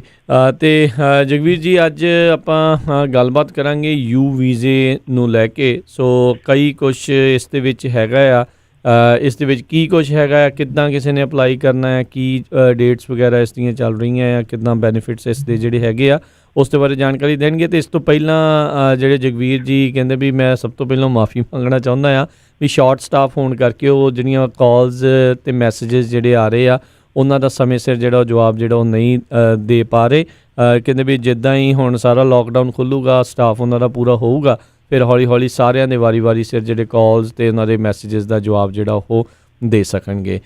ਸੋ ਜੇ ਤਿਰਕੀਆਣਾ ਜੀ ਜ਼ਰੂਰ ਦੱਸੋ ਇਹ ਯੂ ਵੀਜ਼ਾ ਅਮਰੀਕਾ ਦੇ ਵਿੱਚ ਕਦੋਂ ਹੋਣ ਦੇ ਵਿੱਚ ਆਇਆ, ਇਹ ਕੀ ਪੂਰਾ ਮਸਲਾ ਹੈਗਾ, ਕੌਣ ਲੈ ਸਕਦਾ ਇਹ ਵੀਜ਼ਾ ਜੀ? ਹਾਂਜੀ ਭਾਜੀ 2000 ਦੇ ਵਿੱਚ ਇਹਨਾਂ ਨੇ ਲਾਅ ਪਾਸ ਕੀਤਾ ਸੀਗਾ victim of trafficking and violence protection act, ਜਿਹਦੇ ਤਹਿਤ ਇਹਨਾਂ ਨੇ ਯੂ ਵੀਜ਼ਾ ਬਣਾਇਆ ਸੀਗਾ। ਅਤੇ ਮਕਸਦ ਇਹਨਾਂ ਦਾ ਇਹੀ ਸੀਗਾ ਕਿ ਜਿਹੜੇ ਇਮੀਗਰੈਂਟਸ ਉਹਨਾਂ ਨੂੰ ਕੋਈ ਕ੍ਰਾਈਮ ਦੇ ਬਾਰੇ ਇਨਫੋਰਮੇਸ਼ਨ ਆ, ਭਾਵੇਂ ਉਹਨਾਂ ਦੇ ਨਾਲ ਆਪਣੇ ਨਾਲ ਹੋਇਆ ਜਾਂ ਉਹਨਾਂ ਨੇ ਦੇਖਿਆ, ਉਹਨਾਂ ਦਾ ਮਕਸਦ ਇਹ ਸੀਗਾ ਕਿ ਇਹ ਸਾਰੇ ਲੋਕ ਡਰਨ ਨਾ ਇਮੀਗ੍ਰੇਸ਼ਨ ਪੇਪਰਾਂ ਦੇ ਕਾਰਨ, ਪੇਪਰ ਨਾ ਹੋਣ ਦੇ ਕਾਰਨ, ਅਤੇ ਅੱਗੇ ਆਉਣ 'ਤੇ ਸਾਡੇ ਨਾਲ ਕੋਆਪਰੇਟ ਕਰਨ ਜੀ। ਅਤੇ ਦੂਸਰਾ ਇਹਨਾਂ ਦਾ ਮਕਸਦ ਇਹ ਸੀਗਾ ਕਿ ਇਹ ਚਾਹੁੰਦੇ ਸੀਗੇ ਕਿ ਜਿਹੜੇ ਵਿਕਟਿਮ ਹੁੰਦੇ ਆ ਆਪ ਕ੍ਰਾਈਮ ਦੇ, ਫੋਰ ਐਗਜ਼ਾਮਪਲ ਡੋਮੈਸਟਿਕ ਵਾਇਲੈਂਸ ਜਾਂ ਅਦਰ ਅਸੌਲਟ ਹੋ ਜਾਂਦੀ, ਰੋਬਰੀ ਹੋ ਜਾਂਦੀ, ਇਹ ਜਿਹੜੇ ਸਾਰੇ ਵਿਕਟਿਮ ਹੈਗੇ ਆ ਇਹ ਅੱਗੇ ਆਉਣ ਅਤੇ ਕ੍ਰਾਈਮ ਰਿਪੋਰਟ ਕਰਨ। ਅਤੇ ਤੀਸਰਾ ਇਹਨਾਂ ਨੇ ਇੰਡਾਇਰੈਕਟਲੀ ਇਹ ਵੀ ਬਣਾਇਆ ਸੀਗਾ ਕਿ ਜਿਹੜੇ ਵਰਕ ਪਲੇਸ 'ਤੇ ਆਪਾਂ ਦੇਖਦੇ ਹਾਂ ਜਿਹੜੇ ਲੇਬਰਰ ਆ, ਸਪੈਸ਼ਲੀ ਫੋਰਨ ਲੇਬਰਰ ਆ ਜਿਹਨਾਂ ਨੂੰ ਵੇਜਸ ਪੂਰੀਆਂ ਨਹੀਂ ਦਿੱਤੀਆਂ ਜਾਂਦੀਆਂ, ਉਹਨਾਂ ਦੀ ਵੇਜ ਥੈਫਟ ਹੁੰਦੀ ਆ, ਉਹਨਾਂ ਨੂੰ ਅਬਿਊਜ਼ ਕੀਤਾ ਜਾਂਦਾ ਕਿ ਉਹ ਕੱਚੇ ਹੈਗੇ ਆ, ਉਹਨਾਂ ਲਈ ਵੀ ਯੂ ਵੀਜ਼ਾ ਇਹਨਾਂ ਨੇ ਬਣਾਇਆ ਸੀ ਕਿ ਅੱਗੇ ਆ ਕੇ ਡਿਪਾਰਟਮੈਂਟ ਆਫ ਲੇਬਰ ਨਾਲ ਰਿਪੋਰਟ ਕਰਨ ਕ੍ਰਾਈਮ ਆਪਣੇ ਜੀ। ਓਕੇ, ਸੋ ਇਹ ਸਾਰੀਆਂ ਚੀਜ਼ਾਂ ਦੇ ਲਈ ਜਿਹੜਾ ਹੁੰਦਾ, ਪਰ ਕਿਤੇ ਨਾ ਕਿਤੇ ਕਮਿਊਨਿਟੀ 'ਚ ਗੱਲ ਕੋਈ ਜ਼ਿਆਦਾ ਹੋਰ ਤਰੀਕੇ ਦੀ ਕਈ ਵਾਰੀ ਜਿਹੜੀ ਆ ਉਹ ਆ ਜਾਂਦੀ ਵੀ ਸਿਰਫ ਕੁੱਟ ਪੈਣ ਦੇ ਉੱਤੇ ਹੀ ਕਿਤੇ ਨਾ ਕਿਤੇ, ਕਿਉਂਕਿ ਇੱਦਾਂ ਜ਼ਿਆਦਾ ਜਿਹੜਾ ਉਹ ਸੋਚਿਆ ਜਾਂਦਾ ਹੈ। ਬਹੁਤ ਵਾਰ ਇਹ ਵੀ ਦੇਖਿਆ ਆਪਾਂ ਜਗਵੀਰ ਜੀ ਭਈ ਆਪਣੇ ਜਿਹੜੇ ਭੈਣ ਭਰਾ ਆ ਉਹ ਲਿਕਰ ਸਟੋਰ ਗੈਸ ਸਟੇਸ਼ਨਾਂ ਦੇ ਕੰਮ ਕਰਦੇ ਆ, ਉੱਥੇ ਕਈ ਵਾਰੀ ਕੁੱਟਮਾਰ ਹੋ ਜਾਂਦੀ ਆ, ਕੋਈ ਕਿਸੇ ਨੂੰ ਹਰਟ ਕਰ ਜਾਂਦਾ। ਸੋ ਉਹ ਵੀ ਮੈਂ ਦੇਖਿਆ ਵੀ ਬਹੁਤ ਵੱਡੀ ਗਿਣਤੀ 'ਚ ਆਪਣੇ ਪੰਜਾਬੀਆਂ ਨੇ ਯੂ ਵੀਜ਼ੇ ਅਪਲਾਈ ਕੀਤੇ ਆ, ਰਾਈਟ? ਬਿਲਕੁਲ ਜੀ। ਪਹਿਲਾਂ ਤਾਂ ਸਾਡੇ ਕੋਲ ਨਾ 2 ਤਰੀਕਾਂ ਦੇ ਕੇਸ, ਇੱਕ ਤਾਂ ਆਹੀ ਜਿਹੜੇ ਤੁਸੀਂ ਦੱਸਦੇ ਹੋ ਲਿਕਰ ਸਟੋਰ ਤੇ ਜਾਂ ਹੋਰ ਸਟੋਰ ਤੇ ਰੋਬਰੀ ਦੇ, ਅਸੌਲਟ ਦੇ, ਉਹਦੇ ਆਉਂਦੇ ਸੀਗੇ। ਫਿਰ ਜ਼ਿਆਦਾ ਇਹਦੇ ਡੋਮੈਸਟਿਕ ਵਾਇਲੈਂਸ ਇਹਨਾਂ ਦੇ ਕੇਸ ਆਉਣ ਲੱਗ ਪਏ। ਤੇ ਹੁਣ ਆਪਾਂ ਦੇਖੀਦਾ ਕਿ ਹੋਰ ਵੀ ਕਈ ਕੰਪਲੀਕੇਟਡ, ਜਿੱਦਾਂ ਕੋਈ ਵੀ ਕ੍ਰਿਮੀਨਲ ਇਨਵੈਸਟੀਗੇਸ਼ਨ, ਭਾਵੇਂ ਤੁਹਾਡੇ ਨਾਲ ਆਪਣੇ ਨਾਲ ਨਹੀਂ ਵੀ ਹੋਇਆ, ਤੁਹਾਨੂੰ ਕਿਸੇ ਕ੍ਰਾਈਮ ਦੀ ਨੌਲੇਜ ਆ ਵਰਕ ਪਲੇਸ ਤੇ ਸਪੈਸ਼ਲੀ, ਤੇ ਤੁਹਾਡੇ ਨਾਲ ਜਿੱਦਾਂ ਫੋਰਨ ਲੇਬਰੋਂ ਤੁਸੀਂ ਵੇਜ ਥੈਫਟ ਵਗੈਰਾ ਹੀ, ਉਹਦੇ ਵੀ ਹੁਣ ਕਾਫੀ ਕੇਸ ਆ ਰਹੇ ਨੇ। ਜੀ ਜੀ ਜੀ ਬਿਲਕੁਲ। ਬਹੁਤ ਸਾਰੇ ਰੀਜ਼ਨ ਆ ਜਿਨ੍ਹਾਂ ਕਰਕੇ ਯੂ ਵੀਜ਼ਾ ਜਿਹੜਾ ਅਪਲਾਈ ਹੋ ਸਕਦਾ, ਪਰ ਪਿਛਲੇ ਸਾਲਾਂ 'ਚ ਆਪਾਂ ਦੇਖਿਆ ਵੀ ਇਹਦੇ 'ਤੇ ਲਿਮਿਟ ਰੱਖੀ ਗਈ ਸੀ, ਅਤੇ ਇਹਦਾ ਜਿਹੜਾ ਵੇਟਿੰਗ ਪੀਰੀਅਡ ਆ ਹੁਣ ਪ੍ਰੋਸੈਸ ਕਰਨ ਐਪਲੀਕੇਸ਼ਨ ਦਾ ਕਾਫੀ ਲੰਮਾ ਆ। ਉਹਦੇ ਬਾਰੇ ਥੋੜ੍ਹਾ ਜਿਹਾ ਦੱਸੋ। ਹਾਂਜੀ ਭਾਜੀ, ਇਹ ਨਾ ਜਿੱਦਾਂ ਹਰੇਕ ਇਮੀਗ੍ਰੈਂਟ ਵੀਜ਼ਾ ਹੋ ਗਿਆ, ਹਰੇਕ ਦੀ ਉਹਨਾਂ ਨੇ ਇੱਕ ਲਿਮਿਟ ਰੱਖੀ ਹੋਈ ਹੈ। ਕੇਸਿਸ ਜਦੋਂ ਦਾ ਟਰੰਪ ਐਡਮਿਨਿਸਟ੍ਰੇਸ਼ਨ ਆਈ ਸੀਗੀ, ਕਈ ਇਮੀਗ੍ਰੈਂਟਸ ਨੂੰ ਡਰ ਪੈ ਗਿਆ ਕਿ ਸਾਨੂੰ ਡਿਪੋਰਟ ਕਰ ਦੇਣਾ, ਅਤੇ ਕਾਫੀ ਉਹਨਾਂ ਨੇ ਕਿਹਾ ਕਿ ਨਾ ਤੁਸੀਂ ਯੂ ਵੀਜ਼ੇ ਫਾਈਲ ਕਰੋ। ਕਈਆਂ ਦੇ ਤਾਂ ਜੈਨੂਇਨ ਕੇਸ ਸੀਗੇ, ਕਈ ਇਨਜੈਨੂਇਨ ਵੀ ਬੜੀਆਂ ਜ਼ਿਆਦਾ ਫਾਈਲਿੰਗ ਹੋਈਆਂ। ਉਹਦੇ ਕਰਕੇ ਕੀ ਹੋਇਆ ਕਿ ਜਿਹੜਾ ਇਹਦਾ ਪ੍ਰੋਸੈਸਿੰਗ ਟਾਈਮ ਆ ਉਹ ਕਾਫੀ ਵੱਧ ਗਿਆ, ਅਤੇ 5 ਸਾਲ ਤੋਂ ਇਹਨੂੰ ਉੱਪਰ ਲੱਗਦਾ ਹੈ। ਫਿਰ ਤੁਹਾਨੂੰ ਯੂ ਵੀਜ਼ਾ ਦਿੰਦੇ ਨੇ, ਅਤੇ ਜਦੋਂ ਤੁਹਾਨੂੰ ਯੂ ਵੀਜ਼ਾ ਅਪਰੂਵ ਹੁੰਦਾ ਤੁਹਾਡਾ, ਉਹ ਫਿਰ ਤੁਹਾਡਾ 4 ਸਾਲ ਵਾਸਤੇ ਅਪਰੂਵ ਹੁੰਦਾ, ਅਤੇ 4 ਸਾਲ ਦੇ ਵਿੱਚੋਂ ਜਦੋਂ ਤੁਸੀਂ 3 ਸਾਲ ਯੂ ਐਸ ਦੇ ਵਿੱਚ ਰਹਿ ਜਾਂਦੇ ਹੋ, ਤੁਸੀਂ ਐਲੀਜੀਬਲ ਹੋ ਜਾਂਦੇ ਹੋ ਗ੍ਰੀਨ ਕਾਰਡ ਫਾਈਲ ਕਰਨ ਲਈ। ਅਤੇ ਕੁੱਲ ਮਿਲਾ ਕੇ ਆਪਾਂ ਦੇਖਿਆ ਜਾਵੇ ਤੇ 7 ਤੋਂ 10 ਸਾਲ ਤੱਕ ਤੁਹਾਨੂੰ ਆਰਾਮ ਨਾਲ ਈਜ਼ੀਲੀ ਲੱਗ ਸਕਦੇ ਨੇ ਗ੍ਰੀਨ ਕਾਰਡ ਤੱਕ ਪਹੁੰਚਦੇ ਹੋਏ ਯੂ ਵੀਜ਼ੇ ਦੇ ਥਰੂ। ਜੀ ਜੀ। ਸੋ ਹੋਰ ਯੂ ਵੀਜ਼ੇ ਦੇ ਕੀ ਬੈਨੀਫਿਟਸ ਜਿਹੜੇ ਇਸ ਦੇ ਵਿੱਚ ਰਹਿੰਦੇ ਨੇ? ਸਭ ਤੋਂ ਤਾਂ ਜੀ ਮੇਨ ਇਹਦਾ ਬੈਨੀਫਿਟ ਇਹ ਹੈ ਕਿ ਹੁਣ ਨਾ ਕਈ ਫਾਈਲਿੰਗਸ ਹੁੰਦੀਆਂ, ਜੇ ਬੰਦਾ ਇਲੀਗਲੀ ਕ੍ਰਾਸ ਕੀਤਾ, ਈਵਨ ਉਹ ਜਦੋਂ ਯੂ ਐਸ ਸਿਟੀਜ਼ਨ ਨਾਲ ਮੈਰਿਜ ਕਰ ਲੈਂਦਾ, ਉਹ ਪੱਕਾ ਨਹੀਂ ਹੋ ਸਕਦਾ ਜੀ। ਤੇ ਯੂ ਵੀਜ਼ਾ ਇੱਕ ਇੱਦਾਂ ਦਾ ਐਕਸੈਪਸ਼ਨਲ ਵੀਜ਼ਾ ਹੈਗਾ, ਇਹਦੇ ਵਿੱਚ ਤੁਸੀਂ ਇੱਥੇ ਕੱਚੇ ਰਹਿੰਦੇ ਹੋ ਜਾਂ ਕਿੱਦਾਂ ਹੈ ਉਹ ਮੈਟਰ ਨਹੀਂ ਕਰਦਾ। ਤੁਸੀਂ ਅਪਲਾਈ ਕਰ ਸਕਦੇ ਹੋ ਵੀਜ਼ੇ ਲਈ, 4 ਸਾਲ ਦੀ ਤੁਹਾਨੂੰ ਸਟੇ ਦਊਗੇ, ਉਹ ਫਿਰ 4 ਸਾਲ ਬਾਅਦ ਉਹ ਗ੍ਰੀਨ ਕਾਰਡ 'ਚ ਕਨਵਰਟ ਹੋ ਜਾਏਗਾ। ਫਿਰ ਜਦੋਂ ਤੁਸੀਂ ਗ੍ਰੀਨ ਕਾਰਡ ਤੇ 5 ਸਾਲ ਰਹਿ ਲੈਂਦੇ ਹੋ, ਤੁਸੀਂ ਸਿਟੀਜ਼ਨਸ਼ਿਪ ਲਈ ਅਪਲਾਈ ਕਰ ਸਕਦੇ ਹੋ। ਤੇ ਬੇਸਿਕਲੀ ਯੂ ਵੀਜ਼ੇ ਦੇ ਥਰੂ ਤੁਹਾਨੂੰ ਪੂਰਾ ਸਿਟੀਜ਼ਨਸ਼ਿਪ ਤੱਕ ਦਾ ਰਾਸਤਾ ਮਿਲ ਸਕਦਾ ਹੈ। ਤੇ ਇਸ ਤੋਂ ਇਲਾਵਾ ਇਹ ਤੁਹਾਨੂੰ ਪਰਮਿਸ਼ਨ ਮਿਲ ਸਕਦੀ ਹੈ ਕੰਮ ਕਰਨ ਦੀ। ਤੁਸੀਂ ਆਪਣੇ ਜਿਹੜੇ ਫੈਮਿਲੀ ਮੈਂਬਰ ਹੈ, ਤੁਹਾਡੇ ਕਈ ਫੈਮਿਲੀ ਮੈਂਬਰ, ਸਾਰੇ ਨਹੀਂ, ਫੈਮਿਲੀ ਮੈਂਬਰਸ ਨੂੰ ਸਪਾਂਸਰ ਕਰ ਸਕਦੇ ਹੋ। ਤੇ ਹੋਰ ਵੀ ਪਬਲਿਕ ਬੈਨੀਫਿਟ, ਸਪੈਸ਼ਲੀ ਨਿਊਯਾਰਕ ਜਾਂ ਕੈਲੀਫੋਰਨੀਆ ਦੇ ਵਿੱਚ ਤੁਸੀਂ ਪਬਲਿਕ ਬੈਨੀਫਿਟ ਵਗੈਰਾ ਅਪਲਾਈ ਕਰ ਸਕਦੇ ਹੋ ਇਹਦੇ ਥੱਲੇ ਜੀ। ਤੇ ਇਹਦੇ ਵਿੱਚ ਤੁਸੀਂ ਫੈਮਿਲੀ ਮੈਂਬਰਸ ਦੀ ਗੱਲ ਕੀਤੀ ਵੀ ਜੇ ਕਿਸੇ ਨੂੰ ਯੂ ਵੀਜ਼ਾ ਮਿਲ ਚੁੱਕਾ ਹੋਇਆ ਆ, ਕਿਹੜੇ ਪਰਿਵਾਰਕ ਦੇ ਕਿਹੜੇ ਮੈਂਬਰ ਜਿਹੜੇ ਉਹਨਾਂ ਦੇ ਫਿਰ ਇੱਥੇ ਉਹਨਾਂ ਨੂੰ ਬੁਲਾ ਸਕਦੇ ਨੇ? ਜਿਹੜੇ ਤਾਂ ਭਾਜੀ 21 ਸਾਲ ਤੋਂ ਉੱਤੇ ਨੇ, ਉਹ ਤਾਂ ਸਿਰਫ ਆਪਣੇ ਸਪਾਊਸ ਤੇ ਜਿਹੜੇ ਡਿਪੈਂਡੈਂਟ ਚਿਲਡਰਨ 21 ਸਾਲ ਤੋਂ ਥੱਲੇ ਵਾਲਿਆਂ ਨੂੰ ਬੁਲਾ ਸਕਦੇ ਨੇ। ਤੇ ਜੇ ਹੁਣ ਮਾਈਨਰਸ ਦੇ ਨਾਲ ਵੀ ਕ੍ਰਾਈਮ ਹੁੰਦਾ ਹੈ, 21 ਸਾਲ ਤੋਂ ਥੱਲੇ ਜੇ ਉਮਰ ਹੈ ਨਾ, ਜਿਹੜਾ ਕ੍ਰਾਈਮ ਰਿਪੋਰਟ ਕਰ ਰਿਹਾ ਹੈ, ਉਹ ਆਪਣੇ ਪੇਰੈਂਟਸ ਨੂੰ ਵੀ ਸਪਾਂਸਰ ਕਰ ਸਕਦਾ, ਤੇ ਆਪਣੇ ਭੈਣ ਭਰਾ ਨੂੰ ਜਿਹੜੇ ਕਿ ਅਨਮੈਰਿਡ ਨੇ ਜਾਂ 18 ਸਾਲ ਤੋਂ ਥੱਲੇ ਨੇ, ਉਹਨਾਂ ਨੂੰ ਵੀ ਸਪਾਂਸਰ ਕਰ ਸਕਦਾ ਜੀ। ਸੋ ਇਹ ਜਿਹੜੀ ਨਾ ਯੂ ਵੀਜ਼ਾ ਦੀ ਪਟੀਸ਼ਨ ਜਿਹੜੀ ਪ੍ਰੋਸੈਸ ਆ, ਇਹ ਕਿੱਦਾਂ ਹੁੰਦੀ ਆ? ਵੀ ਕੋਈ ਹਰਟ ਹੋਇਆ ਕਿਸੇ ਤਰ੍ਹਾਂ, ਉਹ ਕਿੱਦਾਂ ਉਹਨੂੰ ਅਪਲਾਈ ਕਰਦੇ ਹੈਗੇ ਆ? ਪਹਿਲਾਂ ਤਾਂ ਜੀ ਤੁਹਾਨੂੰ ਐਪਲੀਕੇਸ਼ਨ ਭੇਜਣੀ ਪੈਂਦੀ ਹੈ ਇਮੀਗ੍ਰੇਸ਼ਨ ਨੂੰ, ਤੇ ਇਮੀਗ੍ਰੇਸ਼ਨ ਫਿਰ ਡਿਸਾਈਡ ਕਰਦੀ ਹੈ ਕਿ ਯੂ ਵੀਜ਼ਾ ਮਿਲਣਾ ਕਿ ਨਹੀਂ ਮਿਲਣਾ। ਇਹਦੇ ਵਿੱਚ ਕੋਈ ਇੰਟਰਵਿਊ ਪ੍ਰੋਸੈਸ ਨਹੀਂ ਹੁੰਦਾ, ਕਿਸੇ ਜੱਜ ਮੂਹਰੇ ਨਹੀਂ ਪੇਸ਼ ਹੋਣਾ ਪੈਂਦਾ, ਕਿਸੇ ਆਫਿਸਰ ਨੇ ਤੁਹਾਨੂੰ ਇੰਟਰਵਿਊ ਨਹੀਂ ਕਰਨਾ ਹੁੰਦਾ। ਠੀਕ ਹੈ, ਸਭ ਦਸਤਾਵੇਜ਼ ਡਾਕੂਮੈਂਟਸ ਤੇ ਹੀ ਆ ਸਭ ਕੁਝ। ਹਾਂਜੀ, ਇੱਕ ਸਭ ਤੋਂ ਮੇਨ ਇਹਨਾਂ ਦਾ ਹੁੰਦਾ ਕਿ ਫਾਰਮ 918 ਕਹਿੰਦੇ ਆ ਉਹਨੂੰ, ਯੂ ਵੀਜ਼ੇ ਦੀ ਪਟੀਸ਼ਨ ਲਈ ਤੁਹਾਨੂੰ 918 ਪਟੀਸ਼ਨ ਫਾਈਲ ਕਰਨੀ ਪੈਂਦੀ ਹੈ। ਇਹਦੇ ਨਾਲ ਤੁਸੀਂ ਕੀ ਦੇਖਣਾ ਕਿ ਇੱਕ ਸਰਟੀਫਿਕੇਸ਼ਨ ਹੁੰਦੀ ਹੈ 918B, ਉਹ ਸਾਨੂੰ ਪੁਲਿਸ ਤੋਂ ਜਾਂ ਡਿਸਟ੍ਰਿਕਟ ਅਟਰਨੀ ਤੋਂ ਜਾਂ ਹੋਰ ਜਿਹੜੀਆਂ ਵੀ ਏਜੰਸੀਆਂ ਕ੍ਰਾਈਮਸ ਨੂੰ ਪ੍ਰੋਸੀਕਿਊਟ ਕਰਦੀਆਂ ਉਹਨਾਂ ਤੋਂ ਮਿਲਦੀ ਹੈ। ਉਸ ਤੋਂ ਬਿਨਾਂ ਨਹੀਂ ਯੂ ਵੀਜ਼ਾ ਫਾਈਲ ਹੋ ਸਕਦਾ। ਤੇ ਤੁਸੀਂ ਇਹ ਸਰਟੀਫਿਕੇਸ਼ਨ ਨਾਲ ਲਾਣੀ ਹੁੰਦੀ ਹੈ ਜੀ। ਤੇ ਇਹਦੇ ਨਾਲ ਤੁਸੀਂ ਹੋਰ ਅੱਗੇ ਹੋਰ ਦਸਤਾਵੇਜ਼ ਲਾਣੇ ਆ ਕਿ ਤੁਹਾਨੂੰ ਕੀ ਨੁਕਸਾਨ ਹੋਇਆ ਇਹਦਾ ਮਾਨਸਿਕ ਤੌਰ ਤੇ ਜਾਂ ਸਰੀਰਕ ਤੌਰ ਤੇ, ਡਾਕਟਰ ਦੀ ਜਾਂ ਸਾਈਕੈਟ੍ਰਿਕ ਦੀ ਰਿਪੋਰਟ ਲਗਾ ਕੇ ਫਿਰ ਤੁਸੀਂ ਯੂ ਵੀਜ਼ਾ ਫਾਈਲ ਕਰਦੇ ਹੋ ਜੀ। ਠੀਕ ਹੈ। ਸੋ ਜਿਹੜੀਆਂ ਸਰਟੀਫਾਈਡ ਅਥਾਰਟੀਜ਼ ਉਹ ਕਿੰਨੀਆਂ ਕੁ ਹੈਗੀਆਂ? ਇੱਕ ਤਾਂ ਪੁਲਿਸ ਹੋ ਗਈ, ਕੋਰਟ ਹੋ ਗਈ, ਜਾਂ ਕੋਈ ਲੇਬਰ ਕੋਰਟ ਜੇ ਕਿਸੇ ਦਾ ਕੇਸ ਹੈਗਾ ਵੀ ਮੈਨੂੰ ਪੈਸੇ ਨਹੀਂ ਦਿੰਦੇ ਸੀ, ਹੋਰ ਕਿਹੜੀਆਂ ਆ ਜੀ? ਸਭ ਤੋਂ ਜ਼ਿਆਦਾ ਮੇਨ ਤਾਂ ਆਪਾਂ ਇਹ ਦੇਖਦੇ ਹਾਂ ਕਿ ਜ਼ਿਆਦਾਤਰ ਤੇ ਪੁਲਿਸ ਹੋ ਗਈ ਹੈ ਨਾ। ਤੇ ਕਈ ਵਾਰੀ ਕ੍ਰਾਈਮ ਇੱਦਾਂ ਦੇ ਹੁੰਦੇ ਨੇ ਕਿ ਪੁਲਿਸ ਨਹੀਂ ਇਨਵੋਲਵ ਹੁੰਦੀ ਹੈ, ਜੇ ਇਨਵੈਸਟੀਗੇਸ਼ਨ ਚੱਲਦੀ ਹੁੰਦੀ ਹੈ ਉਦੋਂ ਤੁਸੀਂ ਸਿੱਧੇ ਡਿਸਟ੍ਰਿਕਟ ਅਟਰਨੀ ਦਾ ਆਫਿਸ ਵੀ ਤੁਹਾਨੂੰ ਇਹ ਸਰਟੀਫਾਈ ਕਰ ਸਕਦਾ ਜੇ ਪੁਲਿਸ ਦੀ ਨਹੀਂ ਇਨਵੋਲਵਮੈਂਟ ਹੈਗੀ ਹੈ। ਇਸ ਤੋਂ ਇਲਾਵਾ ਹੋਰ ਜਿਹੜੀਆਂ ਵੀ ਏਜੰਸੀਆਂ, ਉਹਨਾਂ ਨੇ ਐਸਾ ਕੋਈ ਲਿਮਿਟ ਨਹੀਂ ਸਪੈਸੀਫਾਈ ਕੀਤੀ। ਉਹਨਾਂ ਨੇ ਕਿਹਾ ਕਿ ਜੇ ਕੋਈ ਵੀ ਕ੍ਰਾਈਮ ਹੁੰਦਾ ਹੈ ਉਹਨੂੰ ਤੁਸੀਂ ਇਨਵੈਸਟੀਗੇਟ ਹੋਣ 'ਚ ਵੀ ਮਦਦ ਕਰਦੇ ਹੋ, ਉਹਦੇ ਲਈ ਵੀ ਤੁਹਾਨੂੰ ਯੂ ਵੀਜ਼ਾ ਮਿਲ ਸਕਦਾ ਹੈ। ਅਤੇ ਡਿਪਾਰਟਮੈਂਟ ਆਫ ਲੇਬਰ ਇਹਦੇ ਵਿੱਚ ਕਾਫੀ ਜ਼ਿਆਦਾ ਆਪਾਂ ਦੇਖ ਰਹੇ ਹਾਂ ਕਿ ਉਹਨਾਂ ਦੇ ਕੇਸ ਆ ਰਹੇ ਨੇ। ਹੋਰ ਜੇ ਕੋਈ ਇਨਵਾਇਰਨਮੈਂਟ ਪ੍ਰੋਟੈਕਸ਼ਨ ਏਜੰਸੀਜ਼ ਜਾਂ ਕੋਈ ਵੀ ਇੱਦਾਂ ਦੀ ਜਿਹਦੀ ਤੁਹਾਨੂੰ ਇਨਫੋਰਮੇਸ਼ਨ ਕੰਪਨੀਆਂ ਦੇ ਵਿੱਚ ਕੋਈ ਕ੍ਰਾਈਮ ਹੋ ਰਹੀ ਹੈ, ਤੇ ਜਿਹੜੀ ਵੀ ਗਵਰਨਮੈਂਟ ਏਜੰਸੀ ਇਨਵੈਸਟੀਗੇਟ ਕਰ ਸਕਦੀ ਹੈ, ਉਹਨਾਂ ਨੂੰ ਪਾਵਰ ਹੈਗੀ ਹੈ ਕਿ ਉਹ ਤੁਹਾਨੂੰ ਇਹ 918B ਸਰਟੀਫਿਕੇਸ਼ਨ ਦੇ ਸਕਦੇ ਆ ਜੀ। ਸੋ ਇਹ ਈਜ਼ੀਲੀ ਸਰਟੀਫਾਈ ਕਰ ਦਿੰਦੀਆਂ ਜਾਂ ਜਿਹੜੀਆਂ ਇਹ ਜਿੰਨੀਆਂ ਵੀ ਅਥਾਰਟੀਜ਼ ਹੈਗੀਆਂ ਉਹ ਕਹਿੰਦੀਆਂ ਵੀ ਸਾਨੂੰ ਕੀ ਜ਼ਰੂਰਤ ਆ ਵੀ ਸਰਟੀਫਾਈ ਕਰਨ ਦੀ, ਹੈ ਨਾ?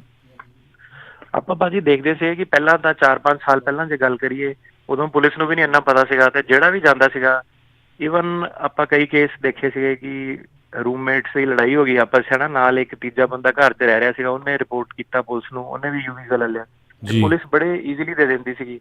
ਹੁਣ ਇਹਨਾਂ ਨੇ ਕੀ ਕੀਤਾ ਕਿ ਥੋੜਾ ਇਹਨਾਂ ਨੇ ਆਰਗੇਨਾਈਜ਼ ਕਰਤਾ, ਪੁਲਿਸ ਥੋੜਾ ਜਿਹਾ ਡਿਫਿਕਲਟ ਹੋ ਗਈ ਕਿਉਂਕਿ ਬੜੀ ਜ਼ਿਆਦਾ ਰਿਕੁਐਸਟ ਆ ਗਈ ਉਹਨਾਂ ਕੋਲ ਵੀ, ਤੇ ਫਿਰ ਉਹ ਟਾਈਮ ਲਾ ਕੇ ਦੇਣ ਲੱਗ ਪਈਆਂ। ਫਿਰ ਉਹਨਾਂ ਨੇ ਹੁਣ ਕਈ ਕਾਊਂਟੀਜ਼ 'ਚ ਉਹਨਾਂ ਨੇ ਕੀ ਕੀਤਾ ਕਿ ਜਦੋਂ ਕ੍ਰਾਈਮ ਪੂਰਾ ਪ੍ਰੋਸੀਕਿਊਟ ਹੋ ਜਾਊਗਾ, ਬੰਦੇ ਫੜੇ ਜਾਊਗੇ, ਫਿਰ ਹੀ ਆਪਾਂ ਦੇਣਾ। ਅਜੇ ਕਿ ਇਹ ਲਾਅ ਹੈ ਨਹੀਂਗਾ, ਪਰ ਕਈ ਹੁਣ ਥੋੜਾ ਜਿਹਾ ਡਿਫਿਕਲਟ ਹੋ ਗਿਆ ਕਈ ਕਾਊਂਟੀਜ਼ ਦੇ ਵਿੱਚ। ਪਰ ਇਹ ਹੈ ਕਿ ਤੁਸੀਂ ਟਰਾਈ ਜ਼ਰੂਰ ਕਰੋ, ਜੇ ਕੋਈ ਕ੍ਰਾਈਮ ਤੁਸੀਂ ਇੱਦਾਂ ਹੋਇਆ, ਪੁਲਿਸ ਨੂੰ ਤੁਸੀਂ ਲਾਇਰ ਦੇ ਥਰੂ ਪੁਲਿਸ ਨੂੰ ਬਣਾ ਕੇ ਭੇਜਣੀ ਹੁੰਦੀ ਹੈ ਸਰਟੀਫਿਕੇਸ਼ਨ। ਜੀ। ਜ਼ਿਆਦਾਤਰ ਜੇ ਤੁਹਾਡੇ ਨਾਲ ਤੁਸੀਂ ਵਿਕਟਿਮ ਹੋ, ਤੁਹਾਡੇ ਕੋਲ ਡਾਕਟਰ ਵਗੈਰਾ ਦੀ ਰਿਪੋਰਟ ਹੈਗੀ ਆ, ਦੇ ਦਿੰਦੀ ਹੈ ਪੁਲਿਸ। ਜੀ ਜੀ।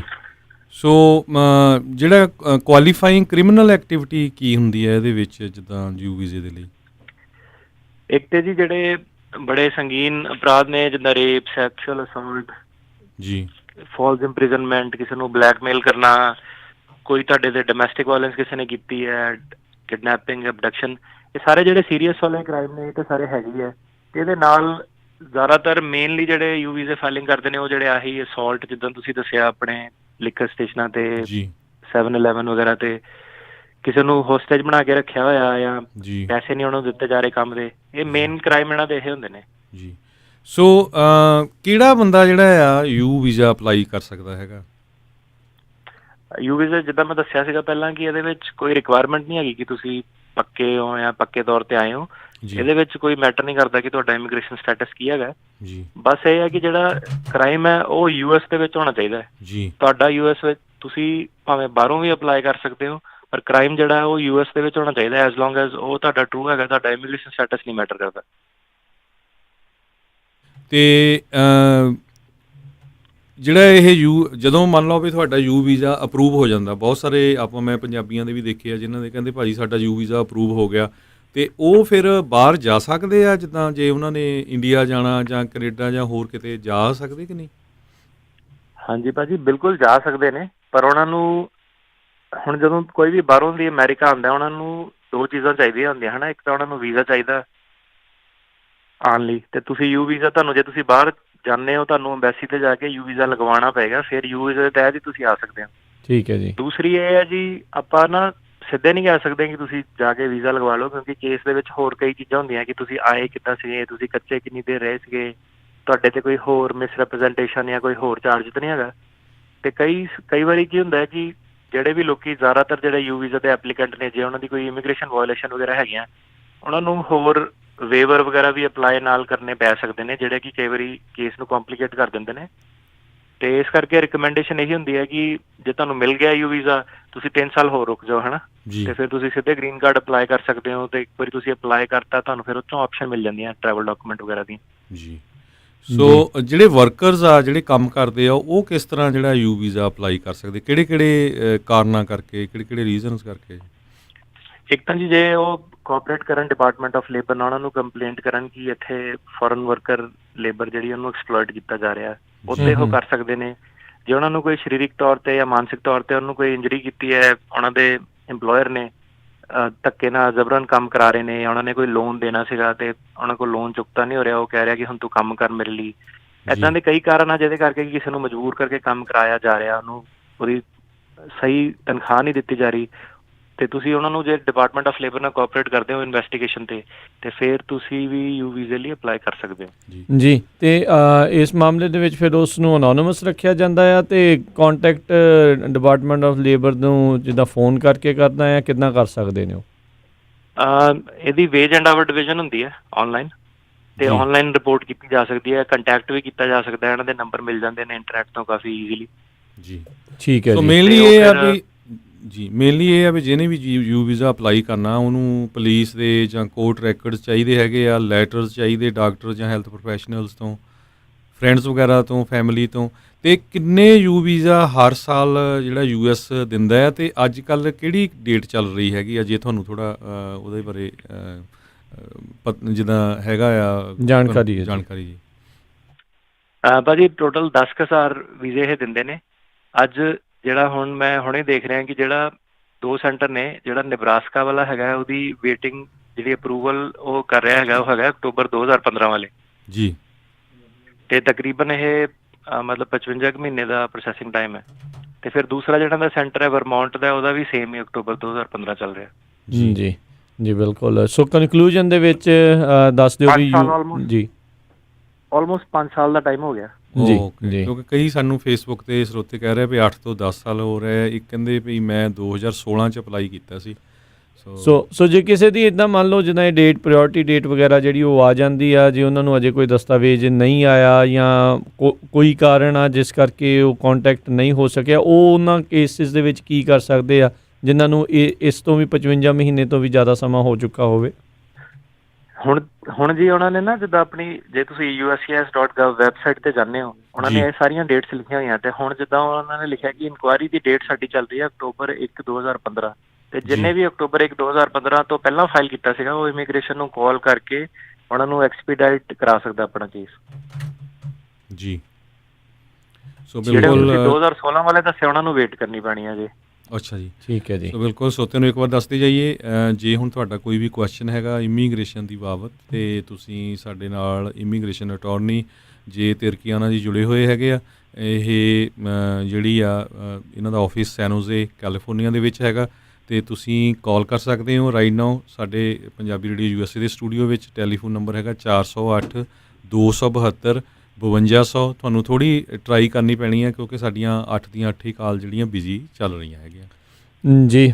ਬਿਲਕੁਲ। ਅਤੇ ਉੱਦਾਂ ਇਹਨਾਂ ਦਾ ਜਿਹੜਾ ਨੰਬਰ ਹੈਗਾ ਇਹਨਾਂ ਦੇ ਨਾਲ ਡਾਇਰੈਕਟ ਕੰਟੈਕਟ ਕਰਨ ਦੇ ਲਈ 415715 7790 415 715 7790 ਆ। ਅਤੇ ਪਹਿਲੋਂ ਵੀ ਇਹਨਾਂ ਨੇ ਦੱਸਿਆ ਸੀਗਾ ਵੀ ਕਹਿੰਦੇ ਵੀ ਪੂਰਾ ਸਟਾਫ ਨਾ ਹੋਣ ਕਰਕੇ ਸਾਰੇ ਫੋਨਸ ਅਤੇ ਮੈਸੇਜਿਸ ਜਿਹੜੇ ਉਹਨਾਂ ਦੇ ਕੋਲੋਂ ਰਿਟਰਨ ਜਿਹੜੇ ਉਹ ਨਹੀਂ ਹੋ ਰਹੇ ਹੈਗੇ। ਜਿੱਦਾਂ ਹੀ ਜਦੋਂ ਇਹ ਲੋਕਡਾਊਨ ਖੁੱਲ੍ਹਦਾ ਹੈ ਉਹਨਾਂ ਦਾ ਸਟਾਫ ਪੂਰਾ ਹੁੰਦਾ ਹੈ ਅਤੇ ਫਿਰ ਉਹ ਬਾਕੀ ਸਾਰਿਆਂ ਨੂੰ ਜਿਹੜਾ ਕਾਲ ਕਰਨਗੇ ਅਤੇ ਬੇਨਤੀ ਕਰਦੇ ਨੇ ਵੀ ਉਹ ਉਹਨਾਂ ਹੀ ਮੈਸੇਜਿਸ ਦਾ ਜਿਹੜਾ ਉਹ ਕਹਿੰਦੇ ਰਿਪਲਾਈ ਕਰਨਗੇ, ਜਿਹੜਾ ਆਪਣਾ ਪੂਰਾ ਨਾਮ ਅਤੇ ਪੂਰਾ ਜਿਹੜਾ ਕੇਸ ਆ ਉਸ ਦੀ ਜਿਹੜੀ ਜਾਣਕਾਰੀ ਉਸ ਦੇ ਵਿੱਚ ਉਹਨਾਂ ਨੂੰ ਐਕਸਪਲੇਨ ਕਰਕੇ ਜਿਹੜੇ ਉਹ ਦੇਣਗੇ। ਕਿਉਂਕਿ ਕਈ ਵਾਰੀ ਇੱਦਾਂ ਹੀ ਹੁੰਦਾ ਨਾ, ਇਕੱਲੇ ਸਲਾਹ ਹੀ ਲੈਂਦੇ ਆ ਅਤੇ ਜੇ ਤਾਂ ਤੁਸੀਂ ਉਹਨਾਂ ਦੇ ਕੋਲੋਂ ਫਿਰ ਦੋਨੋਂ ਤਰੀਕੇ ਦੇ ਕੰਮ ਜਿਹੜੇ ਆ ਉਹ ਕਰੋ। ਤੁਸੀਂ ਹੈਲਪ ਵੀ ਲਓ ਅਤੇ ਨਾਲ ਉਹਨਾਂ ਦੀ ਵੀ ਹੈਲਪ ਕਰੋ, ਕਿਉਂਕਿ ਸਮਾਂ ਹੀ ਜਿਹੜਾ ਸਮੇਂ ਦੇ ਹੀ ਜਿਹੜਾ ਮੁੱਲ ਆ ਇਸ ਚੀਜ਼ ਦੇ ਵਿੱਚ ਹੁੰਦਾ ਹੈ। ਸੋ ਤੁਸੀਂ ਸਰੋਤਿਓ ਹੁਣ ਕਾਲ ਕਰ ਸਕਦੇ ਹੋ 408 272 5200 ਦੇ ਉੱਤੇ। ਅਤੇ ਆਪਾਂ ਵਾਰੀ ਸਿਰ ਕਾਲਸ ਜਿਹੜੀਆਂ ਹਰਜੋਤ ਸਿੰਘ ਜੀ, ਜਗਵੀਰ ਜੀ, ਆਪਾਂ ਲੈਣੀਆਂ ਸ਼ੁਰੂ ਕਰਦੇ ਹਾਂ। ਸੋ ਇਹ ਜਿਹੜਾ ਕਾਫੀ ਵਧੀਆ ਇਹਨਾਂ ਨੇ ਜਾਣਕਾਰੀ ਯੂ ਵੀਜ਼ੇ ਦੇ ਬਾਰੇ ਦਿੱਤੀ ਹੈ। ਅਕਸਰ ਆਪਾਂ ਨੂੰ ਬਹੁਤ ਸਾਰੇ ਜਿਹੜੇ ਸਰੋਤੇ ਸਵਾਲ ਪੁੱਛਦੇ ਰਹਿੰਦੇ ਆ।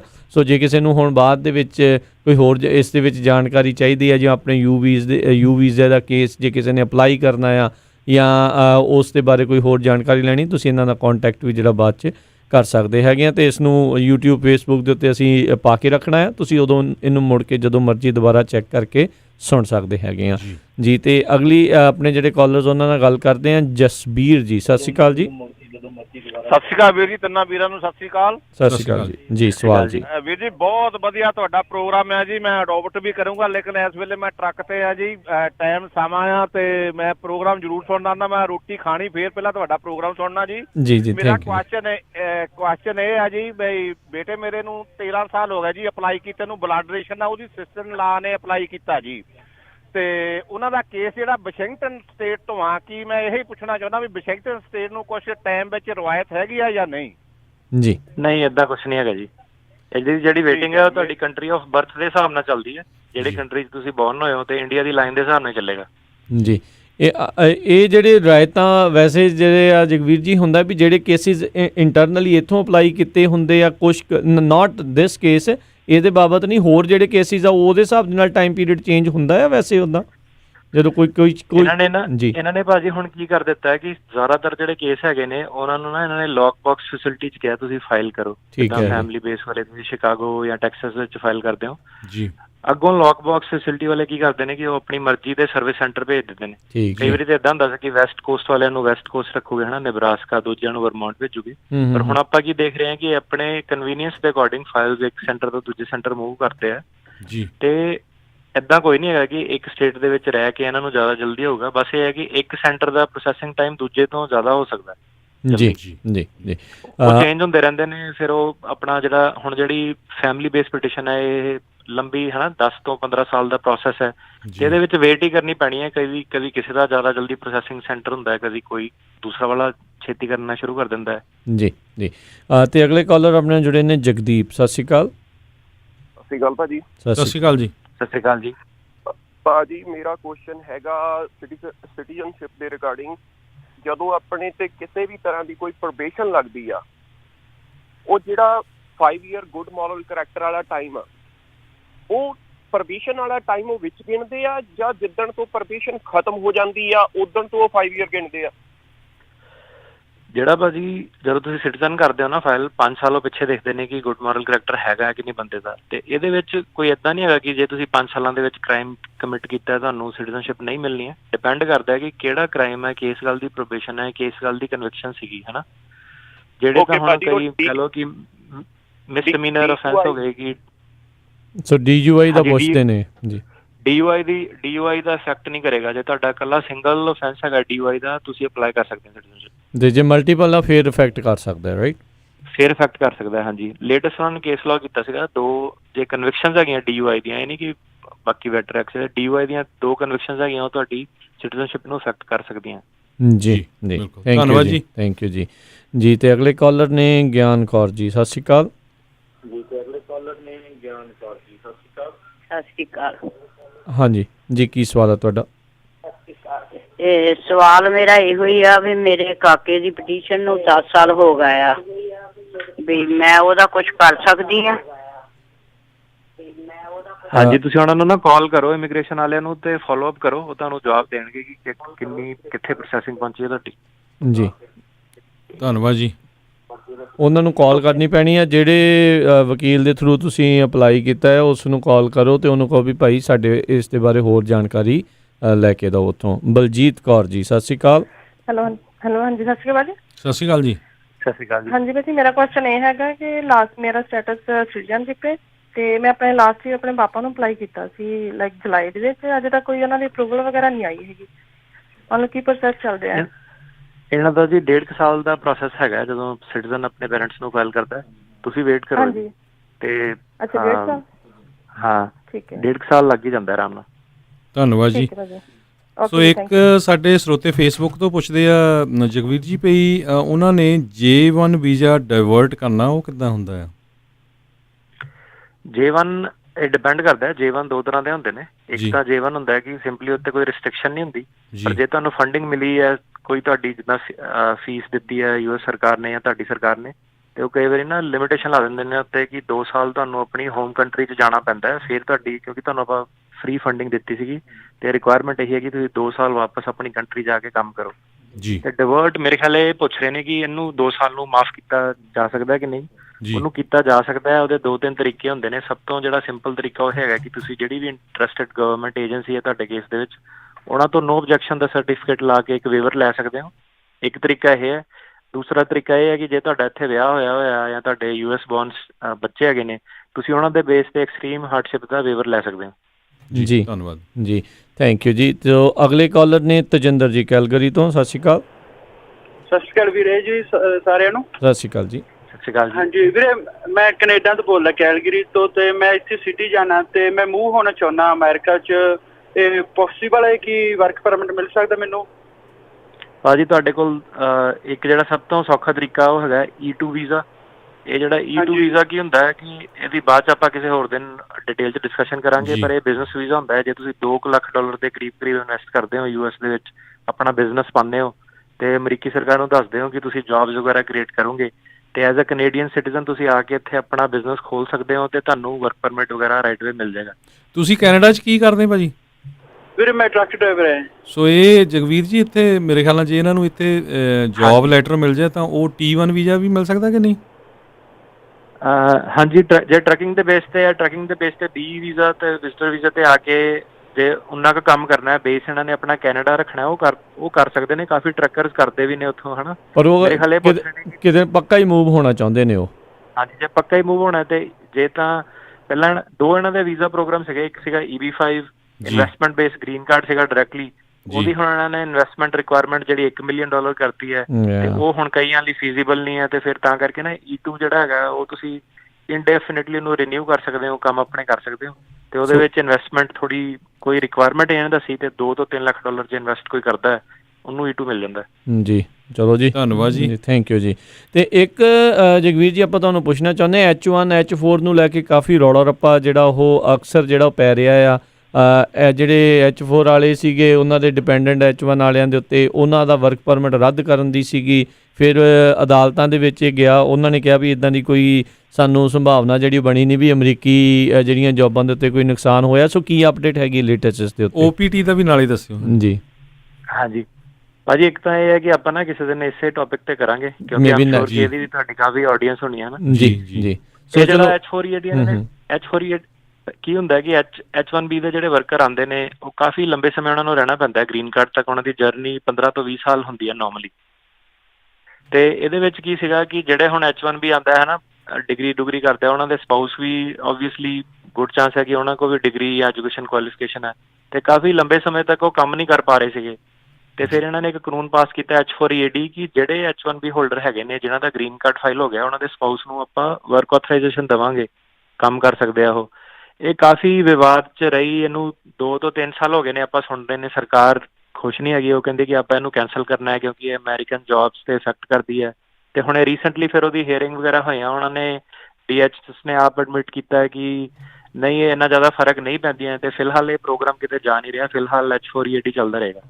ਤੇ ਇਹ ਜਿਹੜਾ H4EAD ਆ, ਇਹ ਸਿਰਫ ਉਹਨਾਂ ਸਪਾਊਸਿਸ ਨੂੰ ਹੀ ਆ ਜਿਨ੍ਹਾਂ ਦਾ 130 ਅਪਰੂਵ ਹੋਇਆ ਹੁੰਦਾ H1B ਵਾਲਿਆਂ ਦਾ? ਨਹੀਂ ਜੀ, H1B ਵਾਲੇ ਨਾ ਜਿੱਦਾਂ 130 ਤੇ ਫੈਮਿਲੀ ਬੇਸਡ ਵਾਲਾ ਹੁੰਦਾ, ਜਿਹੜਾ H1B ਇੰਪਲੋਇਮੈਂਟ ਬੇਸ ਦੇ ਵਿੱਚ 140 ਹੁੰਦਾ ਹੈ। 140 ਕਹਿੰਦੇ ਨੇ। ਠੀਕ ਹੈ, ਓਕੇ। ਤੇ ਜਿਹਨਾਂ ਦਾ 140 ਅਪਰੂਵ ਹੋਇਆ ਜਾਂ ਜਿਹੜੇ H1B ਹੋਲਡਰਸ ਨੇ 6 ਸਾਲ ਤੋਂ ਵੱਧ ਆਪਣੀ H1B ਐਕਸਟੈਂਡ ਕੀਤਾ ਹੁੰਦਾ, ਉਹ ਦੋਨੋਂ ਸਪਾਊਸਿਸ, ਉਹਨਾਂ ਦੇ ਸਪਾਊਸਿਸ ਨੂੰ ਇਹ H4EAD ਤੁਸੀਂ ਅਪਲਾਈ ਕਰ ਸਕਦੇ ਆ ਜੀ। ਅਗਲੇ ਜਿਹੜੇ ਕਾਲਰਸ ਉਹਨਾਂ ਨਾਲ ਗੱਲ ਕਰਦੇ ਨੇ, ਜੁੜੇ ਨੇ ਕੁਲਵੰਤ ਕੌਰ ਜੀ। ਸਤਿ ਸ਼੍ਰੀ ਅਕਾਲ ਕੁਲਵੰਤ ਜੀ। ਹਾਂਜੀ, ਸਤਿ ਸ਼੍ਰੀ ਅਕਾਲ ਜੀ ਸਾਰੇ ਤਿੰਨਾਂ ਨੂੰ। ਸਤਿ ਸ਼੍ਰੀ ਅਕਾਲ ਜੀ। ਸਤਿ ਸ਼੍ਰੀ ਅਕਾਲ ਜੀ। ਮੇਰਾ ਕੁਝ ਇਹ ਸੀ, ਸਾਡਾ ਪ੍ਰਾਹੁਣਾ ਆ, ਉਹਦਾ ਕੇਸ ਖਰਾਬ ਹੋ ਗਿਆ ਆ। ਉਹ ਜਿੱਦਾਂ ਮੈਂ ਉਹਦਾ ਅਪਲਾਈ ਕੀਤਾ ਸੀ, ਕੁੜੀ ਤਾਂ ਕਹਿੰਦਾ ਮੈਂ ਆ ਜਾਣਾ, ਫੇਰ ਇੱਥੇ ਕਰਿਆ। ਤਾਂ ਇਸ ਕਰਕੇ ਉਹ ਇੱਧਰ ਸੀ ਸਾਡੀ ਜਸਵਿੰਦਰ, ਤੇ ਉਹ ਹੁਣ ਕੁੜੀ ਵੀ ਸਿਟੀਜ਼ਨ ਇੱਥੇ ਦੀ ਆ, ਉਹਦੇ ਬੱਚੇ ਵੀ 2 ਸਿਟੀਜ਼ਨ ਇੱਥੇ ਬੋਰਨ ਨੇ। ਤੇ ਉਹ ਪ੍ਰਾਹੁਣੇ ਦਾ ਕੇਸ ਜਿਹੜਾ ਉਹਨੇ ਜਵਾਬ ਦਿੱਤਾ, ਤੂੰ ਤਾਂ ਉਹ ਏਜੰਟ ਨੂੰ ਪੈਸੇ ਦਿੱਤੇ ਸੀ, ਉਹ ਨਾਲ ਕੁੜੀ ਦਿਖਾਉਣ ਲੱਗ ਪਿਆ ਕੋਈ। ਤੇ ਕੁੜੀ ਇੱਥੇ ਆ ਕੇ ਪੇਪਰ ਪਾਉਣ ਲੱਗ ਪਈ, ਮੇਰੇ ਪ੍ਰਾਹੁਣੇ ਦਾ ਕੀ ਨਾ, ਤਾਂ ਉਹਨੇ ਫੜ ਲਈ। ਉਹ ਕੁੜੀ ਨੇ ਤਾਂ ਕਹਿਤਾ ਵੀ ਮੇਰਾ ਏਜੰਟ ਜਿਹੜਾ ਸਾਨੂੰ ਲਿਆ, ਸਾਨੂੰ ਨਹੀਂ ਪਤਾ ਕੌਣ ਹੈ। ਤੇ ਪ੍ਰਾਹੁਣੇ ਨੇ ਕਹਿਤਾ ਮੇਰੇ ਦੋਸਤ ਦੀ ਭੈਣ ਸੀ। ਉਹਦਾ ਕੇਸ ਖਰਾਬ ਹੋ ਗਿਆ। ਕਹਿੰਦੇ ਤੂੰ ਤਾਂ ਬਲੈਕ ਕਰਨ, ਤੇਰੀ ਘਰ ਵਾਲੀ ਤਾਂ ਉੱਧਰ ਸੀ, ਤੂੰ ਕੁੜੀ ਨਾਲ ਲਗਾਉਣ ਲੱਗਾ ਸੀ ਪੈਸੇ ਲੈ ਕੇ, ਇਸ ਕਰਕੇ ਉਹਦਾ ਕੇਸ ਖਰਾਬ ਹੋ ਗਿਆ। ਓਕੇ, ਧੰਨਵਾਦ। ਸੁਣਿਓ ਹੁਣ ਜਵਾਬ। ਹਾਂਜੀ, ਥੈਂਕ ਯੂ ਜੀ। ਭਾਜੀ ਮੈਨੂੰ ਥੋੜਾ ਜਿਹਾ ਕੇਸ ਸਮਝ ਨਹੀਂ ਆਇਆ, ਖਰਾਬ ਕੇਸ ਗੱਲੋਂ ਹੋਇਆ ਇਹਨਾਂ ਦਾ? ਉਹ ਨਾ ਕਿਸੇ ਨੂੰ ਹੋਰ ਨੂੰ ਗਲਤ ਬਣਾ ਕੇ ਨਿਗਾਹ ਰਹੇ ਸੀ, ਭੈਣ ਬਣਾ ਕੇ ਸ਼ਾਇਦ ਕਿਸੇ ਨੂੰ, ਹਨਾ ਜੀ। ਕਿਸੇ ਹੋਰ ਨੂੰ ਇੱਥੇ ਵਿਆਹ ਵੀ ਹੋਇਆ ਸੀਗਾ, ਤੇ ਉਹ ਬਾਅਦ ਦੇ ਵਿੱਚ ਏਜੰਟ ਦੇ ਥਰੂ ਉਹਨਾਂ ਨੇ ਕਿਸੇ ਤਰੀਕੇ ਦੇ ਨਾਲ ਕਿਸੇ ਹੋਰ ਨੂੰ ਨਿਗਾਉਣ ਦੀ ਕੋਸ਼ਿਸ਼ ਕੀਤੀ, ਤੇ ਉਹ ਬੀਬੀ ਨੇ ਬਾਅਦ ਦੇ ਵਿੱਚ ਦੱਸ ਦਿੱਤਾ ਵੀ ਆਹ ਮੇਰਾ ਘਰ ਵਾਲਾ। ਬਾਅਦ 'ਚ ਉਹਨਾਂ ਨੇ ਆਖਿਆ ਵੀ ਨਹੀਂ, ਇਹ ਮੇਰੇ ਦੋਸਤ ਦੀ ਜਿਹੜੀ ਵਾਈਫ ਆ। ਇਸ ਤਰੀਕੇ ਦੇ ਨਾਲ ਸੋ ਕਹਿੰਦੇ ਵੀ ਕੇਸ ਖਰਾਬ ਹੋਇਆ ਹੈ ਹੁਣ ਉਹਨਾਂ ਦਾ। ਅੱਛਾ, ਮੈਨੂੰ ਫਿਰ ਜਿੰਨੀ ਸਮਝ ਆ ਰਹੀ ਹੈ ਕਿ ਜਿਹੜੇ ਕੋਈ ਜਣਾ ਬਾਹਰ ਹੈਗਾ ਉਹਦਾ ਕੇਸ ਖਰਾਬ ਹੋ ਗਿਆ, ਪਰ ਉਹ ਆਪ ਡਾਇਰੈਕਟਲੀ ਇਨਵੋਲਵ ਨਹੀਂ ਸੀਗਾ ਫਰਾਡ ਦੇ ਵਿੱਚ। ਜਿਹੜੇ ਇੱਥੇ ਦੇ ਬੰਦੇ ਆ ਏਜੰਟ, ਉਹਨਾਂ ਨੇ ਫਰਾਡ ਕੀਤਾ ਹੈ ਨਾ ਜੀ। ਇਹਦੇ ਵਿੱਚ ਕੀ ਹੈ ਕਿ ਇੱਕ ਨਾ ਕੋਈ ਵੀ ਤੁਹਾਡੇ ਕੋਲ ਮਿਸਰੈਪ੍ਰੈਜ਼ੈਂਟੇਸ਼ਨ ਹੋਈ ਹੋਵੇ, ਉਹਦੇ ਨਾ ਬੜੇ ਸਾਰੇ ਵੇਵਰਸ ਹੁੰਦੇ ਨੇ। 601 ਵੇਵਰ ਹੋ ਗਿਆ, 212 ਵੇਵਰ ਹੋ ਗਿਆ। ਉਹ ਤੁਹਾਨੂੰ ਨਾ ਆਪਣਾ ਕੇਸ ਬਣਾ ਕੇ ਲਾਣਾ ਹੁੰਦਾ ਕਿ ਮੇਰਾ ਕੋਈ ਕਸੂਰ ਨਹੀਂ ਸੀਗਾ। ਨੰਬਰ 1 ਤੁਸੀਂ ਉਹਨਾਂ ਨੂੰ ਇਹ ਪ੍ਰੂਵ ਕਰਨਾ ਹੁੰਦਾ ਹੈ। ਦੂਸਰਾ ਫਿਰ ਤੁਸੀਂ ਉਹਨਾਂ ਨੂੰ ਇਹ ਦੱਸਣਾ ਕਿ ਜੇ ਤੁਸੀਂ ਮੈਨੂੰ ਨਹੀਂ ਆਉਣ ਦਓਗੇ ਤੇ ਮੇਰੇ ਜਿਹੜੇ US ਰਿਲੇਟਿਵ ਹੈਗੇ ਨੇ ਉਹਨਾਂ ਨੂੰ ਬੜੀ ਜ਼ਿਆਦਾ ਐਕਸਟ੍ਰੀਮ ਹਾਰਡਸ਼ਿਪ ਹੋਏਗੀ ਜੀ। ਤੇ ਇਹ 2 ਗਰਾਊਂਡਸ ਦੇ ਉੱਤੇ ਇਮੀਗ੍ਰੇਸ਼ਨ ਤੁਹਾਨੂੰ ਵੇਵਰ ਗ੍ਰਾਂਟ ਕਰ ਸਕਦੀ ਹੈ। ਇੱਕ ਵਾਰੀ ਤੁਹਾਨੂੰ ਵੇਵਰ ਗ੍ਰਾਂਟ ਹੋ ਜਾਂਦਾ, ਫਿਰ ਤੁਸੀਂ ਦੁਬਾਰਾ ਆਪਣਾ ਕੇਸ ਨਵੇਂ ਸਿਰੋਂ ਅਪਲਾਈ ਕਰ ਸਕਦੇ ਹਾਂ ਜੀ। ਬਿਲਕੁਲ ਬਾਅਦ ਚ ਡਿਟੇਲ ਚ ਕਰ ਲਿਓ। ਜੀ ਬਿਲਕੁਲ, ਇਹ ਜਿਹੜਾ ਇੱਦਾਂ ਦੇ ਪੇਚੀਦਾ ਮਸਲੇ ਆ ਕਈ ਵਾਰੀ ਰੇਡੀਓ ਦੇ ਉੱਤੇ ਕਾਲ ਕਰਕੇ ਨਹੀਂ ਹੱਲ ਹੋਣੇ। ਚਲੋ ਕੋਈ ਨਹੀਂ, ਇਨਫੋਰਮੇਸ਼ਨ ਤੁਸੀਂ ਲੈ ਲਈ ਹੈ, ਪਰ ਇਹ ਆ ਵੀ ਤੁਸੀਂ ਮੁੜ ਕੇ ਸਾਰਾ ਕੇਸ ਚੰਗੀ ਤਰੀਕੇ ਦੇ ਨਾਲ ਸਮਝਾ ਕੇ ਅਤੇ ਫਿਰ ਤੁਸੀਂ ਜਿਹੜੀ ਇਹਨਾਂ ਦੀ ਮਦਦ ਜਿਹੜੀ ਉਹ ਤੁਸੀਂ ਲੈ ਸਕਦੇ ਹੋ। ਜੇ ਤਿਰਕੀਆਣਾ ਉਹਨਾਂ ਦਾ ਫ਼ੋਨ ਨੰਬਰ 4157157790 ਇਹਨਾਂ ਦਾ ਫ਼ੋਨ ਨੰਬਰ ਹੈਗਾ। ਅਤੇ ਹੁਣ ਆਪਣੇ ਅਗਲੇ ਕਾਲਰ ਉਹਨਾਂ ਨਾਲ ਗੱਲ ਕਰਦੇ। ਪਰਮਜੀਤ ਜੀ, ਸਤਿ ਸ਼੍ਰੀ ਅਕਾਲ। ਸਤਿ ਸ਼੍ਰੀ ਅਕਾਲ ਭਾਜੀ। ਸਤਿ ਸ਼੍ਰੀ ਅਕਾਲ ਜੀ। ਭਾਜੀ ਮੇਰਾ ਕੁਐਸਚਨ ਸੀਗਾ, ਭਾਜੀ ਮੇਰਾ i4 95 ਅਪਰੂਵ ਹੋਇਆ ਸੀ, ਹੈ ਨਾ ਜੀ? ਹਾਂਜੀ। ਤੇ ਭਾਜੀ ਮੇਰੀ ਇੰਟਰਵਿਊ ਜਨਵਰੀ 'ਚ ਹੋ ਗਈ ਸੀਗੀ, ਆਪਣੇ 18 'ਚ, ਹੈ ਨਾ ਜੀ? ਤੇ ਹੁਣ ਮੈਨੂੰ 2 ਸਾਲ ਹੋ ਗਏ ਜੀ। ਮੇਰੀ ਅਸਾਈਲਮ ਆਫਿਸਰ ਜਿਹੜੀ ਇੰਟਰਵਿਊ ਵਾਲੀ ਆਫਿਸਰ ਸੀਗੀ ਜੀ, ਉਹ ਕਹਿੰਦੀ ਸੀਗੀ ਕਿ ਮੈਂ ਮੇਕ ਸ਼ੋਰ ਨਹੀਂ ਕਿ ਤੂੰ ਇੱਥੇ ਮੈਰਿਜ ਕਰਵਾ ਸਕਦਾ, ਬਟ ਮੈਂ ਲੀਗਲ ਐਂਟਰ ਹੋਇਆ ਸੀਗਾ ਤੇ ਮੈਂ ਬੌਂਡ ਤੇ ਛੁੱਟਿਆ ਸੀ, ਹੈ ਨਾ ਜੀ? ਸੋ ਬਾਅਦ ਵਿੱਚ ਉਹਨੇ ਮੈਨੂੰ ਇਹ ਵੀ ਕਿਹਾ ਕਿ ਹਾਂ ਤੁਸੀਂ ਕਰਵਾ ਸਕਦੇ ਆ, ਬਟ ਮੈਂ ਕਹਿੰਦੀ ਆਪਣੇ ਸੀਨੀਅਰ ਤੋਂ ਇਹ ਕਨਫਰਮ ਕਰਨਾ ਚਾਹੁੰਦੀ ਹਾਂ ਕਿ ਤੁਸੀਂ ਰਾਈਟ ਆ, ਹੈ ਨਾ ਜੀ? ਤੇ ਉਸ ਤੋਂ ਬਾਅਦ 'ਚ ਭਾਜੀ ਹੁਣ 2 ਸਾਲ ਹੋ ਗਿਆ ਮੈਨੂੰ ਵੇਟ ਕਰਦੇ ਨੂੰ, ਮੇਰਾ ਗ੍ਰੀਨ ਕਾਰਡ ਨਹੀਂ ਆਇਆ। ਮੈਂ ਕਾਂਗਰਸਮੈਨ ਤੋਂ ਲੈਟਰ ਵੀ ਉਹਨਾਂ ਨੂੰ ਲਿਖੀ ਸੀ ਤੇ ਉਹਨਾਂ ਨੇ ਸਿਰਫ ਵੇਟ ਕਰਨ ਲਈ ਕਿਹਾ। ਸੋ ਇਹ 'ਚ ਮੈਨੂੰ ਕੋਈ ਪ੍ਰੋਬਲਮ ਤਾਂ ਨਹੀਂ ਆਊਗੀ? ਤੁਸੀਂ ਭਾਜੀ ਪਹਿਲਾਂ ਇਹ ਦੱਸੋ, ਤੁਸੀਂ ਇਮੀਗ੍ਰੇਸ਼ਨ ਜੱਜ ਮੋਰੇ ਸੀਗੇ ਨਾ, ਅਸਾਈਲਮ ਆਫਿਸ ਤੇ ਤਾਂ ਨਹੀਂ ਸੀਗੇ ਜੇ ਤੁਸੀਂ ਬੌਂਡ ਤੇ ਛੁੱਟੇ ਸੀਗੇ, ਹੈ ਨਾ? ਕੋਰਟ ਮੋਰੇ ਸੀਗੇ? ਹਾਂਜੀ ਭਾਜੀ। ਤੁਸੀਂ ਭਾਜੀ ਜੇ ਕੋਰਟ ਮੋਰੇ ਹੁੰਦੇ ਨਾ, ਤੁਸੀਂ ਡਾਇਰੈਕਟਲੀ 485 ਫਾਈਲ ਨਹੀਂ ਕਰ ਸਕਦੇ।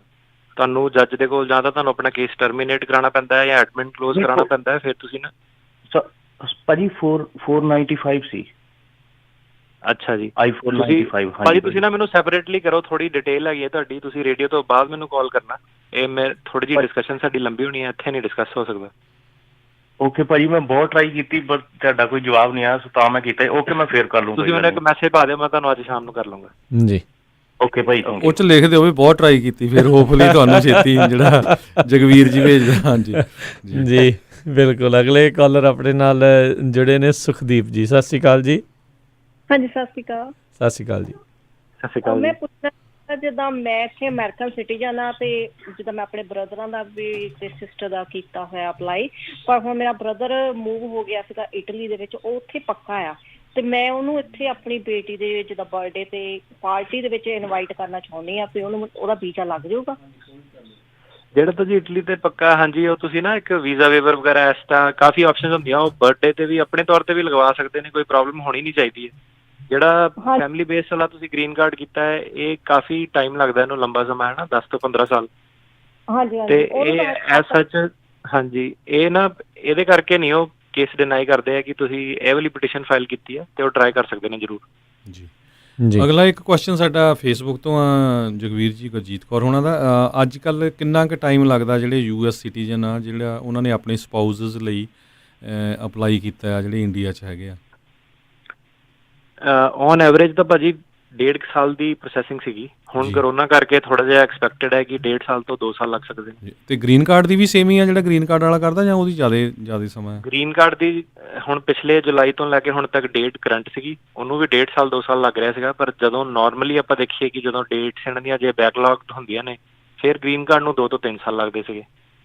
ਠੀਕ ਹੈ, ਧੰਨਵਾਦ ਜੀ। ਅਗਲੇ ਕਾਲਰ ਨੇ ਅਮਨਦੀਪ, ਸਤਿ ਸ਼੍ਰੀ ਅਕਾਲ। ਹਾਂਜੀ ਸਤਿ ਸ਼੍ਰੀ ਅਕਾਲ ਭਾਜੀ, ਅਮਨਦੀਪ ਬੋਲ ਰਿਹਾ ਪ੍ਰੈਜ਼ੀਡੈਂਟ। ਸਤਿ ਸ਼੍ਰੀ ਅਕਾਲ ਭਾਜੀ। ਯੂ ਵੀਜ਼ੇ ਦੇ ਰਿਕਾਰਡਿੰਗ ਸੀ ਮੇਰਾ ਕੁਐਸਚਨ।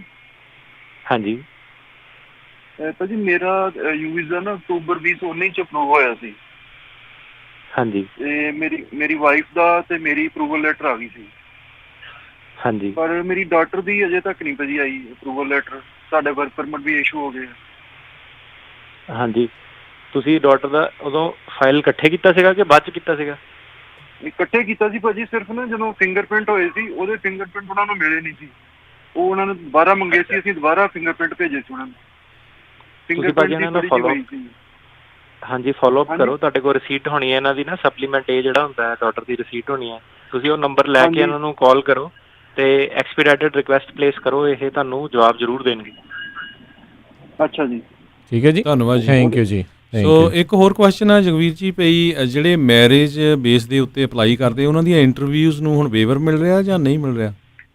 ਹੁਣ ਭਾਜੀ ਆਪਾਂ ਵੈਸੇ ਇੰਟਰਸਟਿੰਗਲੀ ਕਈ ਕੇਸ ਦੇਖ ਰਹੇ ਹਾਂ, ਜਿਹੜੀ ਇਨੀਸ਼ੀਅਲ ਗ੍ਰੀਨ ਕਾਰਡ ਤੇ ਵੀ ਕਈਆਂ ਨੂੰ ਉਹਨਾਂ ਨੇ ਵੇਵਰ ਦਿੱਤਾ ਹੈਗਾ, ਇੰਟਰਵਿਊ ਕੀਤੀ ਨਹੀਂ।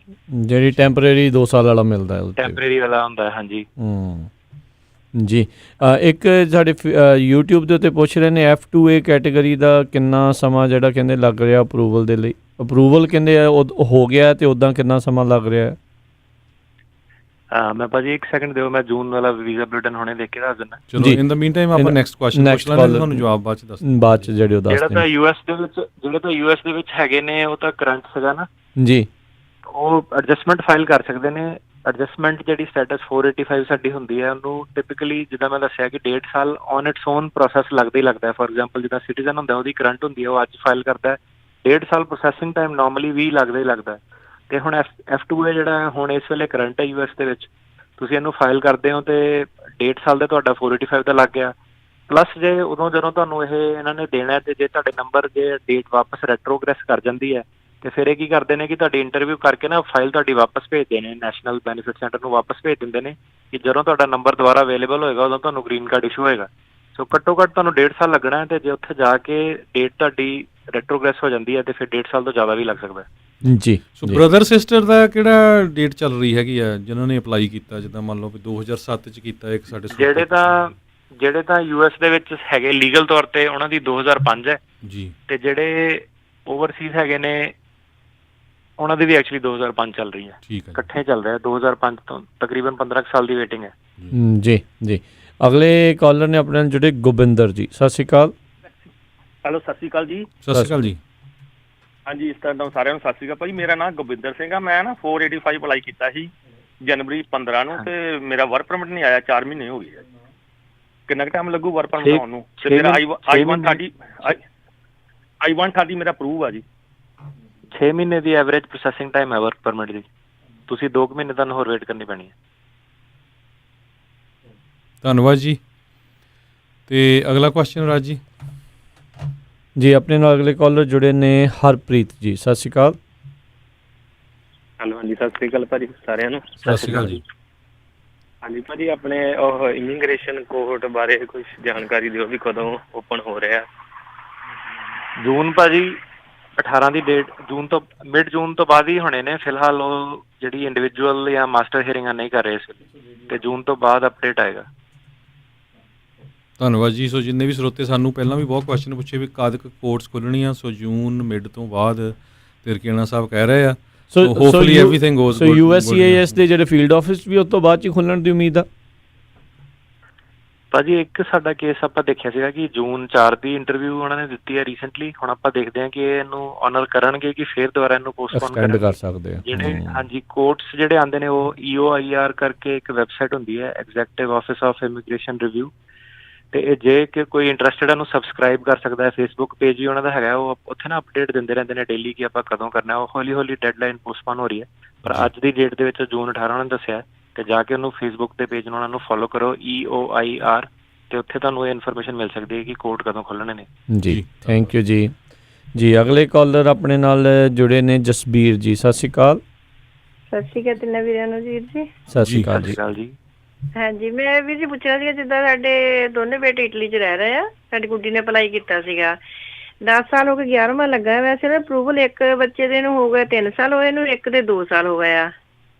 ਤੇ ਹਾਂਜੀ, ਮੈਂ ਪੁੱਛਣਾ ਸੀ ਵੀ ਦੇਰ ਕਿੰਨੀ ਕੁ ਦੇਰ ਲੱਗੂਗੀ ਹੋਰ? ਜਿੱਦਾਂ ਦੇਰ ਤੁਹਾਡੀ ਬੇਟੀ ਨੇ ਅਪਲਾਈ ਕੀਤਾ ਸੀਗਾ? ਹਾਂਜੀ ਹਾਂਜੀ ਹਾਂਜੀ। 2005 ਦੇ ਚੱਲ ਰਹੇ ਨੇ, ਉਹਨਾਂ ਤੋਂ ਡੇਟ ਲੱਗ ਜਾਣੀ ਹੈ। ਤੁਸੀਂ ਆਪ ਵੀ ਪੱਕੇ ਹੋ ਉੱਥੇ? ਹਾਂਜੀ ਹਾਂਜੀ, ਇਸ ਨੇ ਅਪਲਾਈ ਕੀਤਾ ਸੀ, ਮੇਰੇ ਘਰ ਵਾਲੇ ਨੇ ਆਪਣੇ ਸਿਟੀਜ਼ਨ ਵਾਸਤੇ, ਤੇ ਉਦੋਂ ਆਪਣੇ ਕਰੋਨਾ ਦਾ ਕਰਕੇ ਬੰਦ ਹੋ ਗਿਆ ਸਭ ਕੁਛ।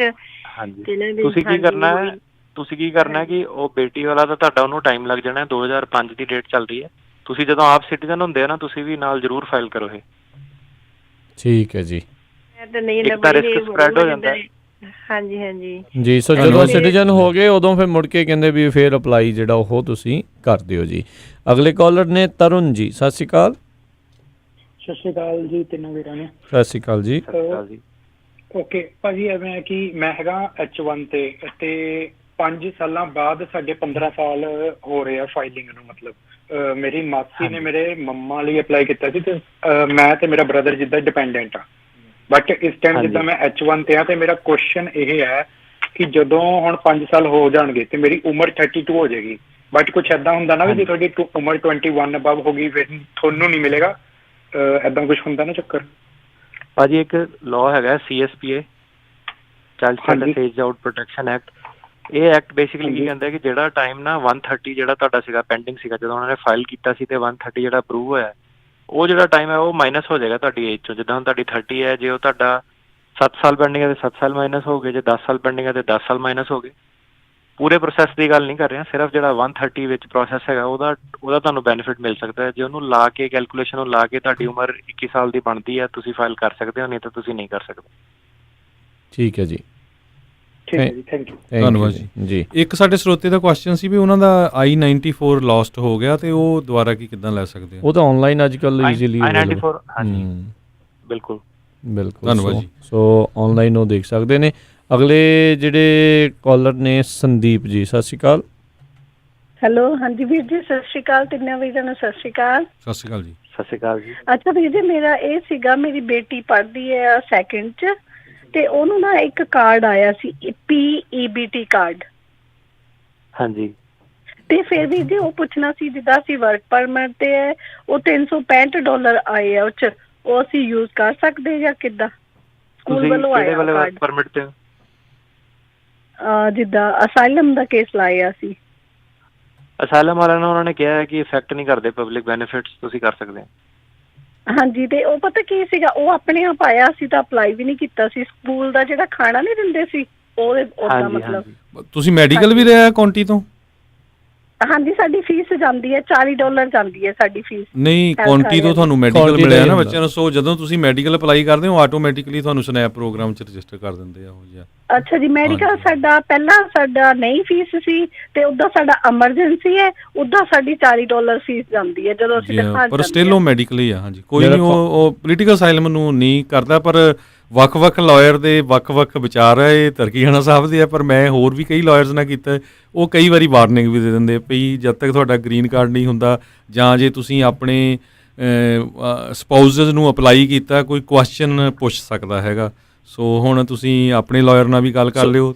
ਸੋ ਉੱਦਾਂ ਜਿਹੜੇ ਜੇ ਤਰਕੀਆਣਾ ਜੀ ਵੀ ਜੇ ਉੱਦਾਂ ਇਮੀਗ੍ਰੇਸ਼ਨ ਆਫਿਸਰ ਦੇ ਉੱਤੇ ਡਿਪੈਂਡ ਕਰਦਾ ਵੀ ਇਸ ਚੀਜ਼ ਨੂੰ ਪਬਲਿਕ ਚਾਰਜ ਨਹੀਂ ਭਾਜੀ, ਏਦਾਂ ਕੁਛ ਨਹੀਂ ਹੈਗਾ ਜੀ। ਲਾਅ ਬੜਾ ਕਲੀਅਰ ਹੈ। ਹੁਣ ਵਾਰਨਿੰਗ ਤਾਂ ਆਪਾਂ ਸਾਰੇ ਲਾਅ ਸਾਰੀ ਹਰ ਕਿਤੇ ਦੇ ਵੀ ਏਦਾਂ ਨਾ ਕਰੋ, ਓਦਾਂ ਨਾ ਕਰੋ ਜੀ। ਮੈਂ ਕਿਹਾ ਲਾਅ ਉਹਨਾਂ ਦਾ ਬੜਾ ਸਪੈਸਿਫਿਕ ਹੈਗੇ, ਜਿਹੜੇ ਅਸਾਈਲਮ ਵਾਲੇ ਹੋ ਗਏ, ਯੂ ਵੀਜ਼ਾ ਵਾਲੇ ਹੋ ਗਏ, ਵਾਵਾ ਵਾਲੇ ਹੋ ਗਏ। ਹੁਣ ਤੁਸੀਂ ਰਿਫਿਊਜੀ ਵਗੈਰਾ ਇਹਨਾਂ ਵਾਸਤੇ ਪ੍ਰੋਗਰਾਮ ਚਲਾਏ ਨੇ, ਇਹਨਾਂ ਨੂੰ ਐਕਸਪੈਕਟਡ ਹੀ ਹੈ ਕਿ ਇਹਨਾਂ ਨੇ ਬੈਨੀਫਿਟ ਲੈਣੇ ਆ। ਇਹਨਾਂ ਨੇ ਕਿੱਥੇ ਮਤਲਬ ਹੈਗੇ they are not H1B holders, ਹੈ ਨਾ ਜੀ। ਤੇ ਇਹਨਾਂ ਨੂੰ ਜਿਹੜਾ ਪਬਲਿਕ ਚਾਰਜ ਇਹਨਾਂ ਨੇ ਕੀਤਾ ਸੀਗਾ, ਇਹਨਾਂ ਨੇ ਕਲੀਅਰਲੀ ਲਿਖਿਆ ਕਿ ਇਹਦੇ ਵਿੱਚ ਇਹ ਤੁਹਾਨੂੰ ਇਹ ਬੈਨੀਫਿਟਸ ਅਸਾਈਲਮ ਵਾਲਿਆਂ ਨੂੰ ਨਹੀਂ ਅਪਲਾਈ ਕਰਦੇ ਨੇ। ਜਿਹੜੀ ਵਾਰਨਿੰਗ ਹੁੰਦੀ ਆ ਇਹ ਹੁੰਦੀ ਹੈ ਕਿ ਹੁਣ ਜਿੱਦਾਂ ਨਾ ਕਈ ਲੋਕੀ ਉਹਨਾਂ ਕੋਲ ਅੱਗੇ ਆਪਸ਼ਨ ਹੋ ਜਾਂਦੀ ਹੈ ਕਿ ਮੈਰਿਜ ਦੇ ਥਰੂ ਐਡਜਸਟਮੈਂਟ ਕਰ ਸਕਦੇ ਆ ਜਾਂ ਹੋਰ ਤਰੀਕਾ ਨਿਕਲ ਜਾਂਦਾ, ਤਾਂ ਫਿਰ ਉਹ ਲਾਇਰ ਦੀ ਵਾਰਨਿੰਗ ਇਹੀ ਹੁੰਦੀ ਹੈ ਕਿ ਜਦ ਤੱਕ ਤੁਹਾਡਾ ਗ੍ਰੀਨ ਕਾਰਡ ਨਹੀਂ ਆਇਆ, ਤੁਹਾਨੂੰ ਇਹ ਨਹੀਂ ਪਤਾ ਕਿ ਤੁਸੀਂ ਅਸਾਈਲਮ ਦੇ ਥਰੂ ਹੀ ਜਾਣਾ ਹੈ ਜਾਂ ਤੁਸੀਂ ਅੱਗੇ ਹੋਰ ਕੋਈ ਮੈਰਿਜ ਦੇ ਪ੍ਰੋਗਰਾਮ ਤੇ ਵੀ ਤੁਹਾਡਾ ਬੇਸਿਸ ਬਣ ਸਕਦਾ ਹੈ। ਤੇ ਫਿਰ ਕਈ ਵਾਰੀ ਜੇ ਤੁਸੀਂ ਹੁਣ ਬੈਨੀਫਿਟ ਲੈਂਦੇ ਹੋ, ਫਿਰ ਤੁਹਾਡੇ ਉਹ ਪ੍ਰੋਗਰਾਮ ਸ਼ਟ ਡਾਊਨ ਹੋ ਜਾਂਦੇ ਨੇ, ਤਾਂ ਕਰਕੇ ਨਹੀਂ ਤੁਸੀਂ ਬੈਨੀਫਿਟ ਲੈਣੇ ਨੇ। ਜੀ ਜੀ। ਸੋ ਬਿਲਕੁਲ, ਜੇ ਜ਼ਰੂਰਤ ਆ ਵੈਸੇ ਹੀ ਤਦੇ ਹੀ ਲੈਣੇ ਚਾਹੀਦੇ ਆ, ਕਈ ਵਾਰੀ ਜ਼ਰੂਰਤ ਵੀ ਨਹੀਂ ਹੁੰਦੀ ਹੈਗੀ, ਹੈ ਨਾ। ਠੀਕ ਹੈ ਹਾਂ, ਨਹੀਂ ਓਬਵੀਅਸਲੀ ਜੇ ਤਾਂ ਜ਼ਰੂਰਤ ਨਹੀਂ ਹੈਗੀ ਫਿਰ ਤਾਂ ਬਿਲਕੁਲ ਨਹੀਂ ਲੈਣੇ ਚਾਹੀਦੇ। ਉਹ ਤਾਂ ਫਿਰ ਜਾਣ ਕੇ ਜੇ ਜ਼ਰੂਰਤਮੰਦ ਦੇ ਮੂੰਹੋਂ ਖੋਣ ਵਾਲੀ ਗੱਲ ਬਣ ਜਾਂਦੀ ਉਹ ਤਾਂ ਜੀ। ਅਗਲੇ ਜਿਹੜੇ ਕਾਲਰ ਨੇ ਪਵਨ ਜੀ, ਸਤਿ ਸ਼੍ਰੀ ਅਕਾਲ। ਹੈਲੋ, ਹਾਂਜੀ ਸਤਿ ਸ਼੍ਰੀ ਅਕਾਲ। ਸਤਿ ਸ਼੍ਰੀ ਅਕਾਲ ਜੀ। ਹਾਂਜੀ ਭਾਜੀ, ਮੈਂ ਪੁੱਛਣਾ ਸੀਗਾ ਵੀ ਮੇਰੀ ਮਦਰ ਇਨ ਲਾਅ ਨੇ ਮੇਰੀ ਨਨਾਣ ਦਾ ਅਪਲਾਈ ਕੀਤਾ ਹੋਇਆ, ਉਹਨਾਂ ਦੇ ਹਸਬੈਂਡ ਦੀ ਡੈਥ ਹੋ ਗਈ ਸੀਗੀ ਤੇ ਅਸੀਂ 2016 ਚ ਕੀਤਾ ਸੀਗਾ ਸਿਟੀਜ਼ਨ ਹੋਣ ਤੋਂ ਬਾਅਦ ਉਹਨਾਂ ਨੇ, ਤੇ ਹੁਣ 4 ਸਾਲ ਹੋ ਗਏ ਤੇ 5ਵਾਂ ਸਾਲ ਜਾਂਦਾ ਆ। ਤੇ ਮੇਰਾ ਕੁਐਸਚਨ ਸੀਗਾ ਕਿ ਉਹਨਾਂ ਦੇ 2 ਬੱਚੇ ਆ, ਉਹਨਾਂ ਦੀ ਕੁੜੀ ਦੀ ਉਮਰ ਹੈਗੀ 24ਵੇਂ ਸਾਲ 'ਚ ਤੇ ਮੁੰਡਾ 23ਵੇਂ ਸਾਲ 'ਚ ਆ। ਉਹ ਆ ਸਕਦੇ ਉਹਨਾਂ ਦੇ ਨਾਲ? 5ਵਾਂ ਸਾਲ ਆ ਉਹਨਾਂ ਦੇ ਜਾਂਦੇ ਨੂੰ, ਅਪਰੂਵਲ ਉਹਨਾਂ ਦਾ ਹੋ ਗਿਆ ਸੀ 6 ਮਹੀਨਿਆਂ ਬਾਅਦ। ਮਦਰ ਨੇ ਸਨ ਲਈ ਕੀਤਾ ਸੀ ਨਾ? ਨਹੀਂ, ਮਦਰ ਨੇ ਆਪਣੀ ਕੁੜੀ ਵਾਸਤੇ, ਨਨਾਣ ਵਾਸਤੇ ਕੀਤਾ ਸੀ ਉਹਨਾਂ ਦੇ ਹਸਬੈਂਡ ਦੀ ਡੈਥ ਹੋਣ ਤੋਂ ਬਾਅਦ। ਨਹੀਂ, ਡਾਇਰੈਕਟਲੀ ਤਾਂ ਨਹੀਂ ਉਹ ਸਪਾਂਸਰ ਕਰ ਸਕਦੇ ਆ ਆਪਣੀ ਡਾਟਰ ਇਨ ਲਾਅ ਨੂੰ। ਜੇ ਹਸਬੈਂਡ, ਜੇ ਉਹਨਾਂ ਨੇ ਆਪਣੇ ਬੱਚੇ ਨੂੰ ਕੀਤਾ ਸੀਗਾ ਤੇ ਉਹਨਾਂ ਦਾ 130 ਅਪਰੂਵਲ ਹੋ ਗਿਆ ਸੀਗਾ ਆਲਰੇਡੀ, ਤੇ ਫਿਰ ਜਿੱਦਾਂ ਆਪਾਂ ਡਿਸਕਸ ਕੀਤਾ ਸੀਗਾ ਹਾਂਜੀ ਪਿਛਲੀ ਵਾਰੀ ਡਿਸਕਸ ਕੀਤਾ ਸੀ ਨਾ ਕਿ ਹਿਊਮੈਨਿਟੇਰੀਅਨ ਰਿਲੀਫ ਦੇ ਅੰਡਰ ਕਈ ਆਪਸ਼ਨਸ ਆਉਂਦੀਆਂ। ਹਾਂਜੀ, ਤੁਸੀਂ ਦੇਖੋ ਕਲੀਅਰਲੀ ਨਹੀਂ ਦੱਸ ਰਹੇ ਹੋ, ਕਹਿੰਦੇ ਵੀ ਮਦਰ ਨੇ ਡਾਟਰ ਇਨ ਲਾਅ ਦੇ ਲਈ ਕੀਤਾ, ਫਿਰ ਤੁਸੀਂ ਕਹਿ ਰਹੇ ਹੋ ਨਹੀਂ ਉਹ ਆਪਣੀ ਬੇਟੀ ਦੇ ਲਈ ਕੀਤਾ। ਸੋ ਕਲੀਅਰਲੀ ਜਿਹੜਾ ਸਵਾਲ ਆ ਉਹ ਤੁਸੀਂ ਕਰੋ, ਤਾਂ ਜੋ, ਕਿਉਂਕਿ ਇਮੀਗ੍ਰੇਸ਼ਨ ਦਾ ਕਾਨੂੰਨ ਇਹ ਰਿਲੇਸ਼ਨ ਦੇ ਨਾਲ ਬੜਾ ਫਰਕ ਪੈ ਜਾਂਦਾ ਹੈ। ਸੋ ਪਲੀਜ਼ ਜਿਹੜੇ ਵੀ ਆਪਣੇ ਜਿਹੜੇ ਸਵਾਲ ਪੁੱਛ ਰਹੇ ਆ ਉਹ ਤੁਸੀਂ ਕਲੀਅਰਲੀ ਜਿਹੜਾ ਉਹ ਦੱਸਿਆ ਕਰੋ, ਜਾਂ ਤੁਸੀਂ ਡਿਟੇਲ 'ਚ ਬਾਅਦ 'ਚ ਕਾਲ ਕਰ ਬਾਅਦ ਦੇ ਵਿੱਚ ਇਹਨਾਂ ਨੂੰ ਤੁਸੀਂ ਕਾਲ ਵੀ ਜਿਹੜੀ ਉਹ ਕਰ ਸਕਦੇ ਹੋ। ਇਹ ਇਹਨਾਂ ਦੀ ਬੇਨਤੀ ਆ ਵੀ ਜਦੋਂ ਤੁਸੀਂ ਇਹਨਾਂ ਨੂੰ ਮੈਸੇਜ ਘੱਲਣਾ ਆ WhatsApp 'ਤੇ ਕਰਨਾ ਹੈ ਚਾਹੇ ਤੁਸੀਂ ਜਿਹੜਾ ਆ ਉਹਨਾਂ ਨੂੰ ਡਾਇਰੈਕਟ ਟੈਕਸਟ ਮੈਸੇਜ ਕਰਨਾ ਹੈ, ਆਪਣਾ ਫੁੱਲ ਨੇਮ ਅਤੇ ਆਪਣਾ ਪੂਰਾ ਕੇਸ ਜਿਹੜਾ ਉਹ ਐਕਸਪਲੇਨ ਵਿੱਚ ਕਰ ਦਿਓ। ਜਿੱਦਾਂ ਹੀ ਫਿਰ ਇਹਨਾਂ ਕੋਲ ਸਟਾਫ ਪੂਰਾ ਹੋਊਗਾ ਉਦੋਂ ਫਿਰ ਸਾਰਿਆਂ ਨੂੰ ਵਾਰੀ ਸਿਰ ਕਾਲ ਬੈਕ ਉਹ ਕਰਨਗੇ। ਬਲਵੰਤ ਕੌਰ ਜੀ, ਸਤਿ ਸ਼੍ਰੀ ਅਕਾਲ। ਸਤਿ ਸ਼੍ਰੀ ਅਕਾਲ ਜੀ। ਸਤਿ ਸ਼੍ਰੀ ਅਕਾਲ ਜੀ। ਮੇਰਾ ਕੁਐਸਚਨ ਹੈ ਭਾਜੀ, ਮੈਂ 2014 ਚ ਆਪਣੇ ਸਿਸਟਰ ਤੇ ਬ੍ਰਦਰਸ ਦੀ ਜਿੱਦਾਂ ਪੇਪਰ ਲਾਏ ਸੀਗੇ ਤੇ ਉਹਨਾਂ ਦੀ ਜਿੱਦਾਂ ਹੱਲੇ ਮੈਨੂੰ ਅਪਰੂਵਲ ਲੈਟਰ ਨਹੀਂ ਆਈ ਹੈਗੀ ਤੇ ਮਤਲਬ ਹੱਲੇ ਸਿਰਫ ਜਿਹੜੀ ਫੀਸ ਗਈ ਸੀ 400 ਜੋ $20 ਉਦੋਂ ਜਾਂਦੀ ਸੀ ਪਰ ਫੈਮਿਲੀ ਦੀ, ਉਹੀ ਗਈ ਹੋਈ ਆ। ਉਸ ਤੋਂ ਬਾਅਦ ਕੋਈ ਲੈਟਰ ਨਹੀਂ ਆਈ ਹੈਗੀ। ਤੁਹਾਨੂੰ ਜੀ ਜਿੰਨੀ ਦੇਰ ਇਹ ਜ਼ਿਆਦਾ ਪੈਂਡਿੰਗ ਰਹੇਗਾ ਨਾ ਤੁਹਾਨੂੰ ਉਨਾ ਹੀ ਜ਼ਿਆਦਾ ਫਾਇਦਾ ਹੈ। ਉਹਦਾ ਰੀਜ਼ਨ ਮੈਂ ਦੱਸ ਦਿੰਦਾ ਕਿ ਇੱਕ ਤਾਂ ਡੇਟ ਚੱਲਦੀ ਹੈ 2005 ਦੀ। ਹੁਣ ਜਿੱਦਾਂ ਸਾਡੇ ਕਾਲਰ ਆਉਂਦੇ ਨੇ ਕਹਿੰਦੇ ਕਿ ਬੱਚੇ ਏਜ ਆਊਟ ਕਰ ਜਾਂਦੇ ਨੇ, ਤੇ ਉਹਦਾ ਮੈਂ ਦੱਸਿਆ ਸੀਗਾ ਕਿ ਜਿੰਨੀ ਦੇਰ 130 ਰਹਿੰਦਾ ਉਨੀ ਦੇਰ ਉਹਨਾਂ ਨੂੰ ਉਹ ਜਿਹੜੀ ਉਹ ਕੈਲਕੂਲੇਸ਼ਨ ਚੋਂ ਮਾਈਨਸ ਹੋ ਜਾਂਦੀ ਹੈ ਡੇਟ, ਉਹਨੇ ਈਅਰ ਘੱਟ ਜਾਂਦੇ ਆ, ਉਨੇ ਈਅਰ ਘੱਟ ਜਾਂਦੇ ਨੇ। ਤੇ ਜਿੰਨੀ ਦੇਰ ਪੈਂਡਿੰਗ ਰਹਿੰਦਾ ਤੁਹਾਨੂੰ ਫਾਇਦਾ ਹੀ ਹੈਗਾ ਕਾਲ ਕਰਕੇ, ਕੋਈ ਤੁਹਾਨੂੰ ਹੋਰ ਕੋਈ ਬੈਨੀਫਿਟ ਨਹੀਂ ਉਹਦਾ ਮਿਲਣਾ। ਤੁਸੀਂ ਉਹਨੂੰ ਪੈਂਡਿੰਗ ਰਹਿੰਦੇ ਹੋ ਕਿ 2005 ਤੱਕ ਹੈਗਾ, ਜਿੰਨੀ ਦੇਰ ਤੁਹਾਡਾ ਪੈਂਡਿੰਗ ਰਹੇ ਬੱਚਿਆਂ ਨੂੰ ਉਨਾ ਹੀ ਫਾਇਦਾ ਹੋਣਾ। ਲਓ ਜੀ ਦੇਖੋ ਇਮੀਗ੍ਰੇਸ਼ਨ ਦੇ ਵੀ ਵੱਖ-ਵੱਖ ਰੂਲ, ਕੋਈ ਤਾਂ ਕਹਿੰਦਾ ਛੇਤੀ ਕਰੋ ਕਾਲ ਵਿੱਚ ਜਵਾਬ ਨਹੀਂ, ਕੋਈ ਕਹਿੰਦਾ ਨਹੀਂ ਕੋਈ ਨਹੀਂ ਬੈਠੇ ਰਹਿਣ ਦਿਓ। ਹਾਂਜੀ ਠੀਕ ਹੈ। ਇਹ ਬੜੇ ਤਰੀਕੇ ਨੇ। ਦੇਖੋ ਹੁਣ ਤੁਹਾਨੂੰ ਸਾਰਿਆਂ ਨੂੰ ਕਿੰਨਿਆਂ ਨੂੰ ਮੁਫਤ ਸਲਾਹ ਜਿਹੜੀ ਨਾਲ ਦੇ ਨਾਲ ਮਿਲ ਗਈ ਆ ਵੀ ਧਿਆਨ ਜਿਹੜਾ ਇਹ ਚੀਜ਼ਾਂ 'ਚ ਜਿਹੜਾ ਉਹ ਰੱਖਣਾ ਚਾਹੀਦਾ ਹੈ। ਸੋ ਚੰਗੇ ਇਮੀਗ੍ਰੇਸ਼ਨ ਵਕੀਲ ਨਾਲ ਗੱਲ ਕਰੋਗੇ ਤੇ ਜਿਹੜੀ ਬੀੜੀ ਚੰਗੀ ਪਾਰ ਹੋ ਜੂਗੀ। ਯਾਦਵਿੰਦਰ ਜੀ, ਸਤਿ ਸ਼੍ਰੀ ਅਕਾਲ ਜੀ। ਯਾਦਵਿੰਦਰ ਜੀ, ਹਾਂਜੀ ਸਤਿ ਸ਼੍ਰੀ ਅਕਾਲ ਜੀ। ਸਤਿ ਸ਼੍ਰੀ ਅਕਾਲ ਜੀ। ਹਾਂਜੀ ਮੈਂ ਪੁੱਛਣਾ ਸੀਗਾ ਜੀ, ਪਿੱਛੇ ਇੱਕ ਕੁਐਸਚਨ ਦੇ ਆਨਸਰ ਦਿੱਤਾ ਸੀ ਇਹਨਾਂ ਨੇ ਵੀ Canadian citizen truck driver work permit ਲੈ ਸਕਦੇ ਆ। ਉਹਦੀਆਂ ਕੀ ਰਿਕੁਆਇਰਮੈਂਟਾਂ ਹੁੰਦੀਆਂ ਤੇ ਉਹਨਾਂ ਦੀ ਫੈਮਿਲੀ ਤੇ ਬੱਚਿਆਂ ਨੂੰ ਵੀ ਨਾਲ ਕੋਈ ਮਿਲ ਸਕਦਾ ਹੈਗਾ, ਕਿੰਨਾ ਟਾਈਮ ਰਹਿ ਸਕਦੇ ਆ ਡਿਪੈਂਡੈਂਟ ਵਗੈਰਾ? ਜੀ ਹਾਂਜੀ ਭਾਜੀ ਵਰਕ ਪਰਮਿਟ ਇੱਥੇ ਆ ਕੇ ਨਹੀਂ ਤੁਹਾਨੂੰ ਕੋਈ ਇੱਦਾਂ ਦਾ ਮਿਲਣਾ ਕਿ ਇੱਥੇ ਆ ਕੇ ਤੁਸੀਂ ਕੰਮ ਕਰ ਸਕਦੇ ਹੋ, ਬੱਚੇ ਉਹ ਕਰ ਸਕਦੇ ਆ। ਉਹ ਤੁਸੀਂ ਜਿਹੜਾ ਆਪਣੇ ਸਿਰਫ ਆ ਜਿਹੜੇ ਡਿਲੀਵਰੀਆਂ ਇੱਥੇ ਕਰਦੇ ਨੇ, ਜਿਹੜੇ ਇੰਟਰ ਕੰਟਰੀ ਟਰੱਕ ਚਲਾਉਂਦੇ ਨੇ, ਸਿਰਫ ਉਹੀ ਕਰ ਸਕਦੇ ਨੇ। ਜਿਹੜਾ ਵਰਕ ਪਰਮਿਟ ਦੀ ਆਪਾਂ ਗੱਲ ਕੀਤੀ ਸੀਗੀ ਉਹ ਆਪਾਂ ਨਾ ਹੋਰ ਵੀਜ਼ੇ ਹੁੰਦੇ ਨੇ ਜਿਹੜੇ ਕਿ ਉਹ ਉਹਦਾ ਕੋਈ ਟਰੱਕ ਡਰਾਈਵਿੰਗ ਦੇ ਨਾਲ ਨਹੀਂ ਲੈਣਾ ਦੇਣਾ ਹੈਗਾ। ਇਨ ਜਨਰਲ ਜਿਹੜਾ ਵੀ ਬੰਦਾ ਕੈਨੇਡੀਅਨ ਸਿਟੀਜ਼ਨ ਹੈਗਾ ਉਹਦੇ ਕੋਲ 2-3 ਹੋਰ ਆਪਸ਼ਨਸ ਹੁੰਦੀਆਂ, ਇੱਕ ਹੋ ਗਈ E2 ਤੇ ਇੱਕ ਹੋ ਗਈ TN। ਡਿਪੈਂਡਿੰਗ ਅਪੋਨ ਤੁਹਾਡੀ ਜਾਂ ਤਾਂ ਤੁਸੀਂ ਕੁਆਲੀਫਿਕੇਸ਼ਨ ਦੇ ਬੇਸ ਤੇ ਤੁਸੀਂ ਆ ਕੇ ਡਿਗਰੀ ਵਾਲੀ ਜੌਬ ਲੈ ਸਕਦੇ ਹੋ ਜਾਂ ਫਿਰ ਤੁਸੀਂ ਇਨਵੈਸਟਮੈਂਟ ਦੇ ਥਰੂ ਕਰ ਸਕਦੇ ਹੋ ਜੀ। ਸੋ ਹੋਰ ਕੋਈ ਬਹੁਤੇ ਤਰੀਕੇ ਜਿਹੜੇ ਆ ਨਹੀਂ ਹੈਗੇ ਵੀ ਕੈਨੇਡੀਅਨ ਸਿਟੀਜ਼ਨ ਆ ਵੀ ਅਸੀਂ ਆ ਕੇ ਇੱਥੇ ਅਪਲਾਈ ਕਰ ਦਈਏ, ਕਿਉਂਕਿ ਮੈਰਿਟ ਬੇਸਡ ਇੱਥੇ ਜਿਹੜਾ ਉਹ ਨਹੀਂ ਹੈਗਾ, ਰਾਈਟ? ਠੀਕ ਹੈ। ਜਿਹੜੇ ਤਾਂ ਇਹ ਕਹਿੰਦੇ ਆ ਕਿ ਵੀ ਅਮਰੀਕਨ ਕੰਪਨੀ ਵਾਸਤੇ ਤੁਸੀਂ ਕਹਿੰਦੇ ਨੇ ਜੌਬ ਲੈਟਰ ਹੋਵੇ। ਉਹ TN ਵੀਜ਼ਾ ਭਾਜੀ, ਉਹਦੇ TN ਲਈ ਪ੍ਰੋਫੈਸ਼ਨਲ ਆ, ਉਹਦੇ 'ਚ ਟਰੱਕਰ ਨਹੀਂ ਆਉਂਦੇ ਹੈਗੇ, ਪਰ ਉਹ TN ਵੀਜ਼ੇ ਤੇ ਬਹੁਤ ਕੰਮ ਕਰਦੇ ਕੈਨੇਡੀਅਨ USA 'ਚ। ਇੱਕ ਲਿਸਟ ਬਣਾਈ ਹੁੰਦੀ ਹੈ ਉਹਨਾਂ ਨੇ ਆਕੂਪੇਸ਼ਨ ਦੀ। ਦੋ ਜਿਹੜੇ ਬਾਕੀ ਕੰਟਰੀ ਨੂੰ, ਜਿੱਦਾਂ ਹੁਣ ਇੰਡੀਅਨ ਨੂੰ TN ਤੇ E2 ਨਹੀਂ ਹੈਗਾ ਤੇ ਕੈਨੇਡੀਅਨ ਸਿਟੀਜ਼ਨ ਹੁੰਦਾ, ਬਸ ਇਹੀ ਇੱਕੋ ਹੀ ਐਡਵਾਂਟੇਜ ਹੈ ਕਿ TN ਵੀਜ਼ੇ ਦੀ ਆਪਸ਼ਨ ਖੁੱਲ ਜਾਂਦੀ ਹੈ ਤੇ E2 ਵੀਜ਼ੇ ਦੀ ਆਪਸ਼ਨ ਖੁੱਲ ਜਾਂਦੀ ਹੈ। ਜੇ ਤੁਸੀਂ ਭਾਜੀ ਟਰੱਕਿੰਗ ਵਗੈਰਾ ਕਰਦੇ ਹੋ, ਤੁਸੀਂ ਇੱਥੇ ਆ ਕੇ ਆਪਣੀ ਕੰਪਨੀ ਲਾਉਣਾ ਚਾਹੁੰਦੇ ਹੋ, ਹੈ ਨਾ, ਤੇ ਤੁਸੀਂ ਉਹਨਾਂ ਨੂੰ ਕਹੋ ਕਿ ਮੈਂ 4 ਤੋਂ 5 ਬੰਦੇ ਰੱਖਣੇ ਆ, ਹੈ ਨਾ, ਤੇ ਫਿਰ ਤੁਸੀਂ ਆਪਣਾ E2 ਵੀਜ਼ੇ ਲਿਆ ਕੇ ਇੱਥੇ ਰਹਿ ਸਕਦੇ ਹੋ, ਤੁਹਾਨੂੰ ਵੀ ਵਰਕ ਪਰਮਿਟ ਮਿਲ ਸਕਦਾ ਹੈ ਤੇ ਤੁਹਾਡੇ ਸਪਾਊਸ ਵਾਈਫ ਵੀ ਵਰਕ ਪਰਮਿਟ ਲਈ ਅਪਲਾਈ ਕਰ ਸਕਦੀ ਹੈ। ਜੀ ਤੇ ਉੱਦਾਂ ਇਹਦਾ ਟਾਈਮ ਫਰੇਮ ਕਿੰਨਾ ਕੁ ਹੁੰਦਾ ਆ ਜਗਵੀਰ ਜੀ E2 ਦਾ? ਹਾਂਜੀ ਭਾਜੀ E2 ਤਾਂ ਵੈਸੇ ਬੜਾ ਕੁਇਕ ਹੈ। ਜੇ ਤੁਸੀਂ ਵੀਜ਼ੇ ਤੇ ਆਲਰੇਡੀ ਇੱਥੇ ਕਿਸੇ ਲੀਗਲ ਸਟੇਟਸ ਤੇ ਹੋ ਤੇ ਤੁਸੀਂ ਫਾਈਲ ਕਰਦੇ ਹੋ। ਹੁਣ ਜਿੱਦਾਂ ਇਹਨਾਂ ਨੇ ਪ੍ਰੀਮੀਅਮ ਸਸਪੈਂਡ ਕੀਤਾ, ਨਾਰਮਲੀ ਜਦੋਂ ਪ੍ਰੀਮੀਅਮ ਹੁੰਦਾ ਸੀਗਾ 15 ਦਿਨ 'ਚ ਤੁਹਾਡਾ ਬਣ ਜਾਂਦਾ ਸੀਗਾ। ਜੇ ਤੁਸੀਂ ਬਾਹਰੋਂ ਦੀ ਉੱਪਰੋਂ ਦੀ ਕੌਂਸੂਲੇਟ ਤੋਂ ਲਗਾ ਕੇ ਆਉਂਦੇ ਆ, ਤੁਹਾਡਾ ਮਹੀਨੇ ਤੇ 2 ਮਹੀਨੇ ਦੇ ਵਿੱਚ ਤੁਹਾਨੂੰ ਮਿਲ ਜਾਂਦਾ ਸੀ। ਤੇ ਕੀ ਕੋਈ ਵਿਜ਼ਿਟਰ ਵੀਜ਼ੇ ਤੇ ਆਇਆ ਵੀ ਇਦਾਂ ਕਰ ਸਕਦਾ? ਭਾਜੀ ਜਿਹੜੀ E2 ਕੰਟਰੀ ਦੇ ਵਿੱਚ, ਹੁਣ ਜਿੱਦਾਂ ਇਟਲੀ ਹੋ ਗਿਆ, ਕੈਨੇਡਾ ਹੋ ਗਿਆ, E2 ਕੰਟਰੀ ਚੋਂ ਕੰਟਰੀ ਦਾ ਸਿਟੀਜ਼ਨ ਹੋਣਾ ਚਾਹੀਦਾ ਹੈ, ਸਾਰੀਆਂ ਕੰਟਰੀਆਂ ਦੇ ਨਹੀਂ। ਜੇ ਤੁਸੀਂ ਵਿਜ਼ਿਟਰ ਵੀਜ਼ੇ ਤੇ ਆਏ ਹੋ ਕਰ ਸਕਦੇ ਹੋ ਬਿਲਕੁਲ। ਮਤਲਬ ਉਹਨਾਂ ਕੰਟਰੀਜ਼ ਦੇ ਵਿੱਚੋਂ ਜਿੱਦਾਂ ਕੈਨੇਡਾ ਤੋਂ ਕੋਈ ਇੱਥੇ ਘੁੰਮਣ ਫਿਰਨ ਆਇਆ ਤੇ ਉਹ ਇੱਥੇ ਫਿਰ ਕਰ ਸਕਦਾ। ਇਟਲੀ ਤੋਂ ਜਾਂ European union. You will be surprise ਕਿ ਨਾ ਕਾਫੀ ਛੋਟੀਆਂ ਕੰਟਰੀਜ਼ ਜਿਹੜੀਆਂ ਸਾਡੇ ਨਾਲ, ਨੇਪਾਲ, ਪਾਕਿਸਤਾਨ ਸਪੈਸੀਫਿਕਲੀ, ਹੈ ਨਾ, ਉਹਨਾਂ ਨੇ ਨਾ ਕੰਟਰੀ ਨੇ ਟ੍ਰੀਟੀ ਕੀਤੀ ਹੋਈ ਕਿ ਤੁਸੀਂ ਸਾਡੇ ਬਿਜ਼ਨਸ ਕਰ ਸਕਦੇ ਹੋ, ਆਪਾਂ ਤੁਹਾਡੇ ਆ ਕੇ ਬਿਜ਼ਨਸ ਕਰ ਸਕਦੇ ਹਾਂ। ਤੇ ਇੰਡੀਆ ਨੇ ਟ੍ਰੀਟੀ ਨਹੀਂ ਕੀਤੀ US ਦੇ ਨਾਲ ਜੀ। ਸੋ ਜਿਹੜੀਆਂ ਕੰਟਰੀਆਂ ਨੇ ਜੀ ਕੰਟੀਨਿਊ ਕਰੋ। ਜਿਹੜੀ ਕੰਟਰੀਜ਼ ਦੀ ਟ੍ਰੀਟੀ ਹੈ, ਟ੍ਰੀਟੀ ਦੇ ਅੰਡਰ ਨਾ ਉਹਨਾਂ ਨੇ ਲਿਸਟ ਬਣਾਈ ਹੋਈ ਹੈ ਤੇ ਕਾਫੀ ਕਈ ਸਾਰੇ ਮੁਲਕ ਆ ਜਾਂਦੇ ਨੇ ਇਹਦੇ ਜਿਹੜੇ ਉਹ ਕੰਟਰੀ ਦੇ ਸਿਟੀਜ਼ਨ ਨੇ, ਪਾਸਪੋਰਟ ਹੋਲਡਰ ਨੇ, ਉਹ ਆ ਕੇ ਇੱਥੇ E2 ਅਪਲਾਈ ਕਰ ਸਕਦੇ ਨੇ। ਸੋ ਬਰਥ ਆਫ ਕੰਟਰੀ ਨਹੀਂ, ਕੰਟਰੀ ਸਿਟੀਜ਼ਨਸ਼ਿਪ ਦੀ ਜਿਹੜੀ ਉਹ ਗੱਲ ਹੈਗੀ ਉਹਦੇ ਵਿੱਚ। ਹਾਂਜੀ। ਸੋ ਪਾਕਿਸਤਾਨ ਦੀ ਵੀ ਟ੍ਰੀਟੀ ਹੈ USA ਦੇ ਨਾਲ ਇਹਦੇ ਬਿਜ਼ਨਸ E2 ਹਾਂਜੀ ਬਿਲਕੁਲ। ਇਹ ਤਾਂ ਪਹਿਲਾਂ ਪਾਕਿਸਤਾਨ ਦੀ ਸਿਟੀਜ਼ਨਸ਼ਿਪ ਲਓ ਫਿਰ ਇੱਥੇ ਆਓ। ਹਾਂਜੀ ਭਾਜੀ ਕਈ ਸਾਰੇ ਯੂ ਵਿਲ ਬੀ ਸਰਪ੍ਰਾਈਜ਼ ਕਿ ਕਈ ਸਾਰੇ ਨਾ ਜਿੱਦਾਂ ਛੋਟੇ ਆਈਲੈਂਡ ਕੰਟਰੀ ਹੁੰਦੇ ਨੇ, ਕਈ ਸਾਰੇ ਚਾਈਨੀਜ਼ ਇਨਵੈਸਟਰਸ ਵਗੈਰਾ ਨੇ ਜਿਹਨਾਂ ਕੋਲ ਪੈਸਾ ਆਲਰੇਡੀ ਹੈਗਾ, ਉਹ ਜਿਹੜੇ ਇਦਾਂ ਦੀ ਕੰਟਰੀਜ਼ ਦੇ ਪਾਸਪੋਰਟ ਲੈ ਲੈਂਦੇ ਨੇ, ਗ੍ਰੇਨਾਡਾ ਵਗੈਰਾ ਦੇ। ਇਹਨਾਂ ਦੇ ਕਾਫੀ ਸਾਰੇ ਇਨਵੈਸਟਮੈਂਟ ਪ੍ਰੋਗਰਾਮ ਹੁੰਦੇ ਨੇ, ਤੁਸੀਂ ਰਿਜ਼ੋਰਟਸ ਵਗੈਰਾ, ਕਈ ਸਿਰਫ ਉਹਨਾਂ ਕੰਟਰੀ ਸਿਟੀਜ਼ਨਸ਼ਿਪ ਇਸ ਲਈ ਲੈਂਦੇ ਨੇ ਕਿ ਫਿਰ ਉਹਨਾਂ ਦੇ ਨਾ ਇੱਥੇ ਆ ਕੇ E2 ਦੀ ਵੀਜ਼ਾ ਦੀ ਆਪਸ਼ਨ ਖੁੱਲ ਜਾਂਦੀ ਆ। ਸੋ ਬਿਲਕੁਲ ਜੀ, ਜਿਨ੍ਹਾਂ ਦੇ ਕੋਲ ਪੈਸੇ ਹੈਗੇ ਆ ਬਿਜ਼ਨਸ ਵੀਜ਼ੇ ਤੇ ਕੋਈ ਆਉਣਾ ਚਾਹੁੰਦਾ ਤਾਂ ਜ਼ਰੂਰ ਤੁਸੀਂ ਜੇ ਤਿਰਕੀਆਣਾ ਸਾਹਿਬ ਨਾਲ ਗੱਲਬਾਤ ਕਰ ਲਿਓ, ਫਿਰ ਤੁਹਾਨੂੰ ਇਹ ਘੁੰਡੀਆਂ ਜਿਹੜੀਆਂ ਉਹ ਦੱਸ ਦੇਣਗੇ। ਜੀ ਬਿਲਕੁਲ ਬਿਲਕੁਲ ਸਹੀ ਰਾਹ ਦੱਸਣਗੇ ਵੀ ਕਿਸ ਤਰੀਕੇ ਦੇ ਨਾਲ ਜਿਹੜਾ ਲੀਗਲੀ ਤੁਸੀਂ ਇੱਥੇ ਆ ਸਕਦੇ। ਸੋ ਇਹਨਾਂ ਦਾ ਫੋਨ ਨੰਬਰ 4157157790। ਸੁਰਜੀਤ ਕੌਰ ਜੀ, ਸਤਿ ਸ਼੍ਰੀ ਅਕਾਲ ਜੀ। ਸੁਰਜੀਤ ਕੌਰ ਜੀ। ਹੈਲੋ, ਹਾਂਜੀ ਸਤਿ ਸ਼੍ਰੀ ਅਕਾਲ ਜੀ ਤਿੰਨਾਂ ਭਰਾਵਾਂ ਨੂੰ। ਸਤਿ ਸ਼੍ਰੀ ਅਕਾਲ ਜੀ। ਹਾਂਜੀ, ਮੇਰੀ ਬੇਟੀ ਨੇ ਭਰਿਆ ਆਪਣੇ ਭੈਣ ਭਰਾ ਦਾ ਜੀ, ਤਾਂ 9 ਚ ਭਰਿਆ ਸੀਗਾ। ਕਿੰਨਾ ਕੁ ਟਾਈਮ ਲੱਗ ਜਾਊਗਾ? ਹੁਣ ਮੈਂ ਸਿਟੀਜ਼ਨ ਹੋ ਗਈ ਹਾਂ, ਮੈਂ ਵੀ ਕੁਝ ਕਰ ਸਕਦੀ? ਤੁਸੀਂ ਸਿਟੀਜ਼ਨ ਹੋ ਕੇ ਨਾ ਤੁਸੀਂ ਇੱਕ ਫਾਈਲ ਕਰ ਦਿਓ। ਉਹਦਾ ਰੀਜ਼ਨ ਬਸ ਇਹੀ ਹੈ ਕਿ ਰਿਸਕ ਸਪਰੈਡ ਆਊਟ ਹੋ ਜਾਂਦਾ ਹੈ। ਹੁਣ ਆਪਾਂ ਕਈ ਵਾਰੀ ਦੇਖਦੇ ਆ ਨਾ ਕਿ ਬੰਦੇ ਨੇ ਸਰਵਾਈਵ ਵੀ ਕਰਨਾ ਉਨੀ ਦੇਰ ਤੱਕ। ਜਿਹੜਾ ਤਾਂ ਸਿਟੀਜ਼ਨ ਵਾਲਾ ਹੈਗਾ ਉਹ 2005 ਚੱਲ ਰਿਹਾ, ਤੇ ਤੁਸੀਂ ਸਿਟੀਜ਼ਨ ਹੋ ਗਏ ਹੋ ਤੇ ਤੁਸੀਂ ਵੀ ਫਾਈਲ ਕਰ ਦਿਓ ਆਪਣੇ ਤੌਰ ਤੇ ਉਹਨਾਂ ਦਾ।